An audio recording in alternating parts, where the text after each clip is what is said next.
ಎಲ್ರಿಗೂ ನಮಸ್ಕಾರ. ನಾನು ಪ್ರಭು ಅಡವಿಹಾಳ್. ಕರ್ನಾಟಕ ಸರ್ಕಾರದ ಸಮಾಜ ಕಲ್ಯಾಣ ಇಲಾಖೆ ಸಹಯೋಗದಲ್ಲಿ ಪ್ರಜಾವಾಣಿ ಮತ್ತು ಡೆಕ್ಕನ್ ಹೆರಾಲ್ಡ್ ಸಮೂಹ ಸಂಸ್ಥೆಯು ಸಂವಿಧಾನವೇ ಬೆಳಕು ಎಂಬಂತಹ ಒಂದು ವಿನೂತನ ಚರ್ಚೆಯ ಕಾರ್ಯಕ್ರಮವನ್ನು ಹಮ್ಮಿಕೊಂಡಿದೆ. ಈ ಒಂದು ಕಾರ್ಯಕ್ರಮದಲ್ಲಿ ಸಾಮಾಜಿಕ ನ್ಯಾಯ, ಮೀಸಲಾತಿ ಮತ್ತು ಶೋಷಿತರ ಹಕ್ಕು ಎಂಬ ವಿಷಯಗಳನ್ನು ನಾವು ಚರ್ಚೆ ಮಾಡ್ತೀವಿ. ಈ ಒಂದು ಚರ್ಚೆಯಲ್ಲಿ ನಮ್ಮ ಜೊತೆಗೆ ನ್ಯಾಯಾಂಗದಿಂದ ಶ್ರೀ ಶ್ರೀನಿವಾಸ್ ನವಲೆ, ಸದಸ್ಯ ಕಾರ್ಯದರ್ಶಿಗಳು, ಕಾನೂನು ಸೇವಾ ಪ್ರಾಧಿಕಾರ ಅವರು ಜೊತೆಗೂಡಿದ್ದಾರೆ. ಅವರನ್ನು ನಾನು ಕಾರ್ಯಕ್ರಮಕ್ಕೆ ಆತ್ಮೀಯವಾಗಿ ಸ್ವಾಗತಿಸ್ತಾ ಇದ್ದೇನೆ. ಸರ್ ನಮಸ್ಕಾರ. ಇನ್ನೊಂದು ಕಾರ್ಯಾಂಗದಿಂದ ನಗರ ಪೊಲೀಸ್ ಆಯುಕ್ತರಾಗಿರ್ತಕ್ಕಂತಹ doctor Sharanappa S Dage sir ಕೂಡ ನಮ್ಮ ಜೊತೆಗೂಡಿದ್ದಾರೆ. ಸರ್ ತಮಗೂ ಕೂಡ ಕಾರ್ಯಕ್ರಮಕ್ಕೆ ಆತ್ಮೀಯ ಸ್ವಾಗತ. ಇನ್ನು ಶಿಕ್ಷಣ ರಂಗದಿಂದ ಪ್ರಾಂಶುಪಾಲರಾಗಿ ನಿವೃತ್ತರಾಗಿರ್ತಕ್ಕಂತಹ ನರೇಂದ್ರ ಭಟ್ಸಿ ಸರ್ ನಮ್ಮ ಜೊತೆಗೂಡಿದ್ದಾರೆ. ನಿಮಗೂ ಕೂಡ ಕಾರ್ಯಕ್ರಮಕ್ಕೆ ಸ್ವಾಗತ ಸರ್. ಇನ್ನೊಬ್ರು ಕೇಂದ್ರೀಯ ಕಡಗಂಚಿ ವಿವಿಯ ಪ್ರೊಫೆಸರ್ ಆಗಿರ್ತಕ್ಕಂಥ ಅಪ್ಗೆರೆ ಸೋಮಶೇಖರ್ ಸರ್ ನಮ್ಮ ಜೊತೆಗಿದ್ದಾರೆ. ಸರ್ ತಮಗೂ ಚರ್ಚೆಗೆ ಆತ್ಮೀಯ ಸ್ವಾಗತ. ಧನ್ಯವಾದ. ಸಂವಿಧಾನ ಅಂದರೆ ಬರೀ ಆಡಳಿತಕ್ಕೆ ಮತ್ತು ನ್ಯಾಯಾಂಗಕ್ಕೆ ಮಾತ್ರ ಸೀಮಿತ ಅನ್ನೋ ಮನೋಭಾವನೆ ಬಹಳಷ್ಟು ಜನರಲ್ಲಿದೆ. ಅದು ನಮ್ಮ ನಿತ್ಯ ಜೀವನದ ಕ್ರಮ ಅನ್ನೋದನ್ನೇ ಬಹಳಷ್ಟು ಜನ ಮರೆತುಬಿಟ್ಟಿದ್ದಾರೆ. ಹಾಗಾಗಿ ಈ ಸಂವಿಧಾನ ಅಂದರೆ ಏನು ಅನ್ನೋದನ್ನು ನಮ್ಮ ಶ್ರೀನಿವಾಸ್ ನವಲೆ ಸರ್ ತಿಳಿಸ್ಕೊಡ್ಬೇಕಂತ ಕೇಳಿ. 1950ರಲ್ಲಿ ಸಂವಿಧಾನ ಜಾರಿಗೆ ಬಂತು. ಮತ್ತು ಈಗ 50ರಲ್ಲಿ ಇರತಕ್ಕಂಥ ಸಂವಿಧಾನ 2025ರಲ್ಲಿ ಭಾಗಶಃ ಇಲ್ಲ, ಸಂಪೂರ್ಣವಾಗಿಲ್ಲ, ಸಾಕಷ್ಟು ಬದಲಾವಣೆಗೆ ಒಳಪಟ್ಟಿದೆ ಸಂವಿಧಾನ. ಅವತ್ತು ಅಳವಡಿಸಿಕೊಂಡಂಥ ಸಂವಿಧಾನ ಮತ್ತು ಇವತ್ತಿರುವಂಥ ಜಾರಿಯಲ್ಲಿರ್ತಕ್ಕಂಥ ಸಂವಿಧಾನದಲ್ಲಿ ಸಾಕಷ್ಟು ಬದಲಾವಣೆಗಳಾಗಿವೆ. ಈ ಸಂವಿಧಾನ ಕೇವಲ ಶಾಸಕಾಂಗ, ಕಾರ್ಯಾಂಗ ಮತ್ತು ನ್ಯಾಯಾಂಗದ ಕಾರ್ಯವೈಖರಿ ಮತ್ತು ಅದರ ಅಧಿಕಾರ ವ್ಯಾಪ್ತಿಯನ್ನು ಹೇಳೋದಲ್ಲದೆ ಹಲವಾರು ವಿಷಯಗಳನ್ನು ನಮಗೆ ಕೊಡ್ತದೆ. ನಮ್ಮ ದಿನನಿತ್ಯದ ಕ್ರಮಕ್ಕಾಗಿ, ಜನಸಾಮಾನ್ಯರಿಗಾಗಿ ಮಾಡಿದಂತಹ ಒಂದು ಸರ್ವೋಚ್ಚ ಕಾನೂನು ಅಂತ ಇದು ಪರಿಗಣಿಸಲ್ಪಡ್ತದೆ. ಇದರಲ್ಲಿ ಮೂಲಭೂತ ಹಕ್ಕುಗಳಿವೆ, ಮೂಲಭೂತ ಕರ್ತವ್ಯಗಳಿವೆ. ಆಮೇಲೆ ಬಹಳಷ್ಟು ಜನ ಏನು ತಿಳ್ಕೊಂಡಿದ್ದಾರೆ ಸರ್, ಈಗ ನಾವು ಇಲ್ಲಿ ಕೂತ್ ಮಾತಾಡ್ತಿದ್ದಾರೆ 19ನೇ ವಿಧಿ ಪ್ರಕಾರ ಅಭಿವ್ಯಕ್ತಿ ಸ್ವಾತಂತ್ರ್ಯದ ಅಡಿಯಲ್ಲಿ ನಾವು ಇಲ್ಲಿ ಚರ್ಚೆಯನ್ನು ಮಾಡ್ತಾ ಇದ್ದೀವಿ. ಹಾಗಾಗಿ ಅವುಗಳನ್ನೇ ಮರ್ತು ಬಿಟ್ಟಿರ್ತಾರೆ. ಸಂವಿಧಾನ ನಮಗೆ ಅನ್ವಯಿಸಲ್ಲ, ಸಂವಿಧಾನ ಅದೊಂದು ರಾಜಕೀಯ ಇದು ಅನ್ನೋ ರೀತಿಯ ಒಂದು ಮನೋಭಾವನೆ ಇದೆ IPS. ಅದ್ರ ಬಗ್ಗೆ ತಾವೇನು, ಯಾಕಂದ್ರೆ ನಾವು ನಿತ್ಯ ಜೀವನದಲ್ಲಿ ನೀವಂತೂ ಸಾಕಷ್ಟು ಸೆಕ್ಷನ್ಗಳನ್ನು ಅಳವಡಿಸ್ಕೊಂಡು ಕಾರ್ಯವಿಧಾನವನ್ನು ನಡೆಸ್ತಾ ಇರ್ತೀರಿ. ಈಗ ಶ್ರೀನಿವಾಸ್ ನವಲೆ ಸರ್ ಹೇಳಿದರು, ಇದರಲ್ಲಿ ನಮ್ಮ ಎಲ್ಲ ವ್ಯವಸ್ಥೆ, ಆಡಳಿತ ವ್ಯವಸ್ಥೆ, ಪ್ರಜಾಪ್ರಭುತ್ವ ವ್ಯವಸ್ಥೆ ಯಾವ ರೀತಿ ಇರಬೇಕು ಅಂತ ತಿಳಿಸಿದ್ದಾರೆ. ಅದರ ಜೊತೆಗೆ ಮೂಲಭೂತ ಹಕ್ಕುಗಳ ಬಗ್ಗೆ ಮಾತಾಡಿದ್ದಾರೆ, ಮೂಲಭೂತ ಕರ್ತವ್ಯಗಳ ಬಗ್ಗೆ ಹೇಳಿದ್ದಾರೆ. ಅದರ ಬಗ್ಗೆ ಸರ್ಕಾರಗಳು ಯಾವ ರೀತಿ ಸಾಮಾಜಿಕ ನ್ಯಾಯ ಒದಗಿಸಿಕೊಡಬೇಕು, ಇವೆಲ್ಲದರ ಬಗ್ಗೆ ನಮಗೆ ಬೇಸಿಕ್ ನಾಲೆಜ್ ಇಲ್ಲ ಅಂತಂದರೆ, ಅರಿವೇ ಇಲ್ಲ ಅಂತಂದರೆ, ಈಗ ಯಾವುದೇ ಒಂದು ಈಗ ಉದಾಹರಣೆ ನಮ್ಮ ಆರಕ್ಷಕ ಇಲಾಖೆಯಲ್ಲಿ ಒಂದು ಅಸ್ತ್ರ ಅಥವಾ ಶಸ್ತ್ರ ಬಳಸಬೇಕಂದ್ರೆ ಅದರ ಒಂದು ಬೇಸಿಕ್ ನಾಲೆಜ್ ನಮ್ಗೆ ಬೇಕಾಗುತ್ತೆ. ಆ ರೀತಿ ಪ್ರತಿಯೊಬ್ಬ ಪ್ರಜೆ, ಯುವಕರಾಗಲಿ ಯಾರೇ ಭಾರತದಲ್ಲಿ ಬದುಕ್ತಾ ಇದ್ದಾರೆ, ಪ್ರತಿಯೊಬ್ಬರಿಗೂ ಒಂದು ಸಂವಿಧಾನದ ಅರಿವು ತುಂಬ ಅವಶ್ಯಕತೆ ಅಂತ ನಾನು ಹೇಳಕ್ಕೆ ಇಷ್ಟಪಡ್ತೀನಿ. ಅದೇ ಈ ಸಂವಿಧಾನದ ಅರಿವು ಅಗತ್ಯ, ಆದರೆ ಅದರ ಆಶಯಗಳನ್ನೇ ಬಹಳಷ್ಟು ಜನ ತಿಳ್ಕೊಂಡಿಲ್ಲ. ಈಗೇನಾಗ್ಬಿಟ್ಟಿದೆ, ಕೆಲವರು ಸಂವಿಧಾನ ಅರಿತುಕೊಂಡ್ರು ಅದರ ರೀತಿ ನಡೀತಾ ಇಲ್ಲ. ಹಾಗಾಗಿ ನಾವು ಕೆಲವು ವೈಫಲ್ಯಗಳನ್ನು ಅನುಭವಿಸ್ತಾ ಇದ್ವಿ. ಸಂವಿಧಾನದ ಆಶಯಗಳಲ್ಲಿ ಸಾಮಾಜಿಕ ನ್ಯಾಯ ಪ್ರಮುಖ ಸರ್, ತಮಗೆ ಎಲ್ಲ ತಿಳಿದೆ. ಅದ್ರ ಸಾಮಾಜಿಕ ನ್ಯಾಯವನ್ನು ಬಾಬಾ ಸಾಹೇಬರು ಯಾಕೆ ಅದಕ್ಕೆ ಅಷ್ಟು ಒತ್ತು ಕೊಟ್ಟರು ಅಂತ. ಆ್ಯಕ್ಚುಲಿ ಭಾರತ ಸಂವಿಧಾನ ಅನುಷ್ಠಾನಗೊಂಡು ಈಗಾಗಲೇ 75 ವರ್ಷಗಳನ್ನು ನಾವು ಕಳೆದಿದ್ದೀವಿ. ಸಂವಿಧಾನ ಅಂದರೆ ಅದು ಭಾರತದ ಅರಿವು, ಭಾರತದ ವ್ಯಕ್ತಿತ್ವ, ಒಟ್ಟು ಭಾರತದ ಚಿಂತನೆಯನ್ನು ಒಳಗೊಂಡಂತಹ ಒಂದು ಗ್ರಂಥ. ಅದು ಕೇವಲ ಕಾನೂನನ್ನು ಒಳಗೊಂಡಿರ್ತಕ್ಕಂಥ ಗ್ರಂಥ ಮಾತ್ರ ಅಲ್ಲ, ಒಂದು ಮಾನವೀಯ ಮೌಲ್ಯಗಳನ್ನು ಹೇಳ್ತಕ್ಕಂಥ, ಸಾಮರಸ್ಯದ ಬದುಕನ್ನು, ಅದರ ಮೌಲ್ಯಗಳನ್ನು, ಅರಿವನ್ನು ಮೂಡಿಸ್ತಕ್ಕಂಥ ಒಂದು ಆದರ್ಶ ಗ್ರಂಥ ಅದು. ಬಾಬಾ ಸಾಹೇಬ್ ಅಂಬೇಡ್ಕರ್ ಅವರು 1949 ನವೆಂಬರ್ 26ನೇ ತಾರೀಕು ಕಾನ್ಸ್ಟಿಟ್ಯೂಷನ್ ಅಸೆಂಬ್ಲಿಗೆ ಕರಡು ಪ್ರತಿಯನ್ನು ಸಮರ್ಪಣೆ ಮಾಡುವಾಗ ಭಾಳ ಐತಿಹಾಸಿಕವಾದಂಥ ಒಂದು ಸ್ಪೀಚ್ ಮಾಡಿದ್ದಾರೆ, ಭಾಷಣ ಮಾಡಿದ್ದಾರೆ. ಅದು ನಾವೆಲ್ಲರೂ ಓದಲೇಬೇಕಾದಂತಹ ಭಾಷಣ. ಅದು ತುಂಬ ಸ್ಪಷ್ಟವಾಗಿ, ಖಚಿತವಾಗಿ ಭಾರತ ಸಂವಿಧಾನವನ್ನು ರಚಿಸಿದಂತಹ ಬಾಬಾ ಸಾಹೇಬ್ ಅಂಬೇಡ್ಕರ್ ಅವರು ಆ ಭಾಷಣದಲ್ಲಿ ತುಂಬ ಎಚ್ಚರಿಕೆಯ ಒಂದು ಮುನ್ನೋಟದ ಮಾತುಗಳನ್ನು ಮಾತನಾಡ್ತಾರೆ. ಅದು ಹೇಗೆ ಅಂದರೆ 1950 ಜನವರಿ 26ಕ್ಕೆ ನಾವು ಸಂವಿಧಾನವನ್ನು ಅಧಿಕೃತವಾಗಿ ಅನುಷ್ಠಾನಕ್ಕೆ ತರ್ತಾ ಇದ್ದೇವೆ. ಆ ದಿನದಿಂದ ಭಾರತ ಒಂದು ವೈರುಧ್ಯದ ಸಮಾಜದ ಕಡೆಗೆ ಚಲಿಸುತ್ತೆ. ಹೇಗೆ ನಾವು ರಾಜಕೀಯ ಸ್ವಾತಂತ್ರ್ಯವನ್ನು ಪಡ್ಕೊಂಡಿದ್ದೀವಿ, ಸಮಾನತೆಯನ್ನು ಪಡ್ಕೊಂಡಿದ್ದೀವಿ, ಎಲ್ಲರಿಗೂ ಮತದಾನದ ಹಕ್ಕಿದೆ, ಒಂದು ವೋಟು ಒಂದು ಮೌಲ್ಯ ಅಂತ ಇದೆ, ರಾಜಕೀಯ ಸಮಾನತೆಯನ್ನು ಪಡ್ಕೊಂಡಿದ್ದೀವಿ, ಆದರೆ ಆರ್ಥಿಕ ಮತ್ತು ಸಾಮಾಜಿಕ ಅಸಮಾನತೆ ಇನ್ನೂ ಇದೆ. ಅದೇ ಈಗ ಸಮಸ್ಯೆ ಆಗಿರೋದೇ ಅಲ್ಲಿ ಸರ್. ಅಂದ್ರೆ ಜಾತಿ ವ್ಯವಸ್ಥೆಯನ್ನ ಹೊಡೆದೋಡಿಸ್ಕೋಸ್ಕರ ನಾವು ಸಾಮಾಜಿಕ ಸಮಾನತೆಯನ್ನ ಬಾಬಾ ಸಾಹೇಬರು ಅಳವಡಿಸಿರೋದು. ಅದ್ರ ಜೊತೆಗೆ ಸ್ವಾತಂತ್ರ್ಯ ಹೋರಾಟಗಾರ ಆಸೆಗಳು ಕೂಡ ಸಂವಿಧಾನದಲ್ಲಿ ಇವೆ. ಯಾಕಂದ್ರೆ ಬಹಳಷ್ಟು ಜನರಿಗೆ ಗೊತ್ತಿಲ್ಲ ಜನವರಿ 26ಕ್ಕೆ ಯಾಕೆ ಜಾರಿ ಆಯ್ತು, 25ಕ್ಕೆ ಮಾಡ್ಬೋದಿತ್ತಲ್ಲ. ಸೊ ಆದ್ರೆ 26ಕ್ಕೆ ಯಾಕೆ ಮಾಡಿದ್ರು ಅಂದ್ರೆ 1930ರಲ್ಲಿನೇ ಪೂರ್ಣ ಸ್ವರಾಜ್ಯ ಹೋರಾಟಕ್ಕೋಸ್ಕರ ಇದನ್ನು ಹೋರಾಟ ರೂಪುಗೊಂಡಿತ್ತು ಅವತ್ತು. ಆ ಒಂದು ನೆನಪಿಗೋಸ್ಕರ, ಪೂರ್ಣ ಸ್ವರಾಜ್ಯ ಹೋರಾಟದ ನೆನಪಿಗೋಸ್ಕರ ನಾವು ಜನವರಿ 26ರಿಂದ ಸಂವಿಧಾನವನ್ನ ಜಾರಿ. ಸೊ ಆ ಸ್ವಾತಂತ್ರ್ಯ ಹೋರಾಟಗಾರ ಆಸೆಗಳು ಹೇಗೆ ಒಳಗೊಂಡಿದ್ದಾವು ಅಂತ. ಇದುವರೆಗೆ ಎಲ್ಲರೂ ಹಿರಿಯರು ಮಾತಾಡಿದ ಮೇಲೆ ನಾನು ಒಬ್ಬ ಉಪನ್ಯಾಸಕನಾಗಿ ಸ್ವಾತಂತ್ರ್ಯ ಪೂರ್ವ ಭಾರತ, ಸ್ವಾತಂತ್ರ್ಯ ನಂತರ ಭಾರತ,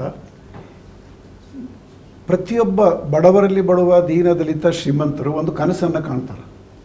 ಕನಸು ಭವಿಷ್ಯದಲ್ಲಿ ಆಗ್ತದೆ, ಭವಿಷ್ಯ ಕಾಲ ಬರ್ತದೆ, ಬಟ್ ಕಾಲದ ತಕ್ಕಂತೆ ಪರಿವರ್ತನೆ ಪ್ರಗತಿ ಆಗ್ತಕ್ಕಂಥದ್ದು ಸ್ವಲ್ಪ ಸಾಧ್ಯವಿಲ್ಲ. ಹಾಗೆ ನಮ್ಮ ಸ್ವಾತಂತ್ರ್ಯ ಹೋರಾಟಗಾರರು ಕೇವಲ ಸ್ವಾತಂತ್ರ್ಯಕ್ಕೋಸ್ಕರ ಅಲ್ಲ, ಪ್ರತಿಯೊಬ್ಬ ಭಾರತೀಯ ಪ್ರಜೆಯ ಒಂದು ಅಸ್ತಿತ್ವವನ್ನು ಗುರುತಿಸ್ತಕ್ಕಂಥದ್ದು. ಈ ಅಸ್ತಿತ್ವವನ್ನು ಗುರುತಿಸ್ತಕ್ಕಂಥ ಪ್ರಾಮಾಣಿಕ ಪ್ರಯತ್ನ ಸರ್ ಅವರು ಹೇಳಿದಾಗೆ ಡಾಕ್ಟರ್ ಅಂಬೇಡ್ಕರ್ ಸರ್ ಅವರು ಮಾಡಿದ್ದಾರೆ. ಅವರಿಗೊಂದು ಪ್ರಶ್ನೆ ಕೇಳಿದರು ಮಾಧ್ಯಮದವರು, ಬರುವ ದಿನಗಳಲ್ಲಿ ಇದು ಸ್ಪಂದಿಸ್ತದೆ ಅಂತ ಒಂದು ಪ್ರಶ್ನೆ ಇತ್ತು. ಆವಾಗ ಅವರು ಹೀಗೆ ಹೇಳಿದರು, ಬರುವ ದಿನಗಳಲ್ಲಿ ಖಂಡಿತವಾಗಿಯೂ ಏನೇ ಬದಲಾವಣೆಗಳಾದರೂ ಸಹಿತ ಇದು ಸ್ಪಂದಿಸ್ತದೆ. ಸಾಮಾಜಿಕ ವಿಜ್ಞಾನಗಳಲ್ಲಿ ಒಂದು ಬರ್ತದೆ, ನಿರೀಕ್ಷಣಾತ್ಮಕ ಸಾಮಾಜೀಕರಣ ಅಂತ ಹೇಳ್ತೀವಿ, ಆಂಟಿಸಿಪೇಟರಿ ಸೋಷಲೈಸೇಷನ್. ಬಹುಶಃ ಅಂಬೇಡ್ಕರ್ ಸರ್ ಅವರು ಒಂದು ಭವಿಷ್ಯದ ಬಗ್ಗೆ ಒಂದು ಕಲ್ಪನೆಯನ್ನು, ವಿಷನನ್ನು ಮಾಡಿದ್ರು. ಆ ಕಲ್ಪನೆಯ ವಿಷನನ್ನು ಕನಸಾಗಿ ಮಾಡಲಿಕ್ಕೆ ಈ ಸಂವಿಧಾನದಲ್ಲಿ ಪ್ರತಿಯೊಬ್ಬ ಪ್ರಜೆಯ ಹಕ್ಕು, ಕರ್ತವ್ಯದ ಜೊತೆಗೆ ಅವನ ಅಸ್ತಿತ್ವ, ಅವನ ಧ್ವನಿ. ಆತ ಈ ಸಮಾಜಕ್ಕೆ, ಸಮಸ್ಯೆಗಳಿಂದ ಕೂಡಿದ ಸಮಾಜಕ್ಕೆ ಆರೋಗ್ಯವಂತ ಸಮಾಜ ಹೇಗೆ ಮಾಡಬಹುದು ಅಂತಕ್ಕಂಥದ್ದು ಸಂವಿಧಾನದ ಮೂಲ ಉದ್ದೇಶ.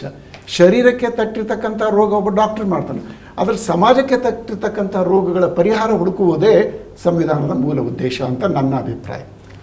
ಆ್ಯಕ್ಚುಲಿ ಸರ್, ಬಾಬಾ ಸಾಹೇಬರು ಮತ್ತೊಂದು ಭಾಳ ಸ್ಪಷ್ಟವಾದ ಮಾತು ಏನು ಹೇಳ್ತಾರೆ ಅಂದರೆ, ಭಾರತ ಸ್ವಾತಂತ್ರ್ಯವಾದರಷ್ಟೇ ಸಾಲದು, ಭಾರತದಲ್ಲಿರುವ ಪ್ರತಿಯೊಬ್ಬ ನಾಗರಿಕರು ಸಮಾನ ಹಕ್ಕುಳ್ಳವರಾಗಬೇಕು ಅಂತ. ಈ ಒಟ್ಟು ಸಾಮಾಜಿಕ ನ್ಯಾಯ ಪರಿಕಲ್ಪನೆ ಸಂವಿಧಾನದಲ್ಲಿ ಅಳವಡಿಸಿರೋದು ಕೂಡ ಈ ಅರ್ಥ. ಈಗ ಸಂವಿಧಾನ ನಾವು ಸಾಕಷ್ಟು ಅಂಶಗಳನ್ನ, ಅಮೆರಿಕ ಕ್ರಾಂತಿ ಇರ್ಬೋದು, ಫ್ರಾನ್ಸ್ ಕ್ರಾಂತಿ ಮತ್ತು ರಷ್ಯಾ ಎಲ್ಲ, ಅದರ ಜೊತೆಗೆ 1948ರಲ್ಲಿ ಮಾನವ ಹಕ್ಕುಗಳ ಘೋಷಣೆ ಆದ ಕೂಡ ಮಾನವ ಹಕ್ಕುಗಳನ್ನು ಕೂಡ ನಾವು ಸೇರ್ಪಡೆಗೊಳಿಸ್ಕೊಂಡ್ವಿ ಸಂವಿಧಾನದಲ್ಲಿ. ಸೊ ಹಾಗಾಗಿ ಕಾನೂನಾತ್ಮಕವಾಗಿ ನಾವು ಸಾಮಾಜಿಕ ನ್ಯಾಯವನ್ನ ಹೇಗೆ ಸಾಧಿಸಬಹುದು? ಸಾಮಾಜಿಕ ನ್ಯಾಯವನ್ನು ಈ ಪರಿಕಲ್ಪನೆ ಇದರೊಳಗೆ ಬಂದಾಗ, ಸಂವಿಧಾನದಲ್ಲಿ ಬಂದಾಗ ಸಾಕಷ್ಟು ಈ ಸಾಮಾಜಿಕ ನ್ಯಾಯ ಅಂದರೆ ಮೊದಲು ನಮ್ಮ ದೇಶದಲ್ಲಿ ನೋಡುವಂಥ ಭಿಕ್ಷೆ ಅಲ್ಲ ಅಂತ, ಅದೇ ಭಿಕ್ಷೆ ಅಲ್ಲ ಅಂತ, ಹಕ್ಕು ಅಂತಲೂ ಹೇಳಿದರು. ಮತ್ತು ಅದು ರಾಜಕೀಯ ನ್ಯಾಯ ಮತ್ತು ಆರ್ಥಿಕ ನ್ಯಾಯಕ್ಕಷ್ಟೇ ಸೀಮಿತ ಅಂತ ನೋಡ್ತಿದ್ರು. ಮತ್ತು ಔದ್ಯೋಗೀಕರಣದ ಒಂದು ಕಾನೂನಿಗೆ ಅಲ್ಲಿ ಅನ್ಯಾಯ ಆಗ್ತಿತ್ತು, ಅಲ್ಲಿ ಮಾತ್ರ ಸಾಮಾಜಿಕ ನ್ಯಾಯ ಅನ್ವಯಿಸುತ್ತೆ ಅಂತ ಹೇಳ್ತಿದ್ದು. ಆ ರೀತಿಯಾದಂಥ ವ್ಯಾಖ್ಯಾನ ಬರ್ತಿತ್ತು. ಕೊನೆಗೆ ಸರ್ವೋಚ್ಚ ನ್ಯಾಯಾಲಯ ಕೂಡ ಇದನ್ನು ವ್ಯಾಖ್ಯಾನ ಮಾಡೋದು ಸ್ವಲ್ಪ ಕಠಿಣವಾಗಿದೆ. ಅದು ಆಯಾ ಸಂದರ್ಭಕ್ಕೆ, ಆಯಾ ವರ್ಗದ, ಆ ಪ್ರದೇಶಕ್ಕೆ ಸಂಬಂಧಿಸಿದಂಗೆ ಸಾಮಾಜಿಕ ನ್ಯಾಯ ಅನ್ನೋದು ಆಗ್ತದೆ ಅಂತ ಹೇಳಿದರು. ಅದಾದ ನಂತರ ಸಾಮಾಜಿಕ ನ್ಯಾಯದಲ್ಲಿ ನಾವು ಬದಲಾವಣೆಗಳನ್ನು ಸಾಕಷ್ಟು ಕಂಡ್ವಿ. ಈ ಭೂ ಸುಧಾರಣೆಗಳಿರ್ಬೋದು, ಅದು ಎಲ್ಲರಿಗೂ ಸಮಾನವಾಗಿ ಸಿಕ್ತು. ಬರೀ ರಾಜಕೀಯವಾಗಿ ಅಂತಲ್ಲ, ಆರ್ಥಿಕವಾಗಿ ಅಂತಲ್ಲ, ಎಲ್ಲರಿಗೂ ಸಿಕ್ತು. ಭೂ ಸುಧಾರಣೆಗಳಾಗಿರ್ಬೋದು, ಆಮೇಲೆ ಔದ್ಯೋಗಿಕ ಕ್ಷೇತ್ರದಲ್ಲಿ ದುಡಿಯುವ ವರ್ಗದವರಿಗೆ ಲೇಬರ್ ಲಾಸ್ ಅಂತ ಏನು ಮಾಡಿದರು, ಈ ಬೋನಸ್ ಅಂತ ಕೊಡೋದು ಏನು ಮಾಡಿದರು, ಇವೆಲ್ಲ ಸಾಮಾಜಿಕ ನ್ಯಾಯದ ಒಂದು ಜಾರಿಯಾದಂತಹ ಒಂದು ಕ್ರಮಗಳು. ಮೆಟರ್ನಿಟಿ ಲೀವ್ ಅಂತ ಬಂತು, ಅಂದರೆ ಮಹಿಳೆಯರಿಗೆ ಕಾನೂನು ಮಾಡಿದರು.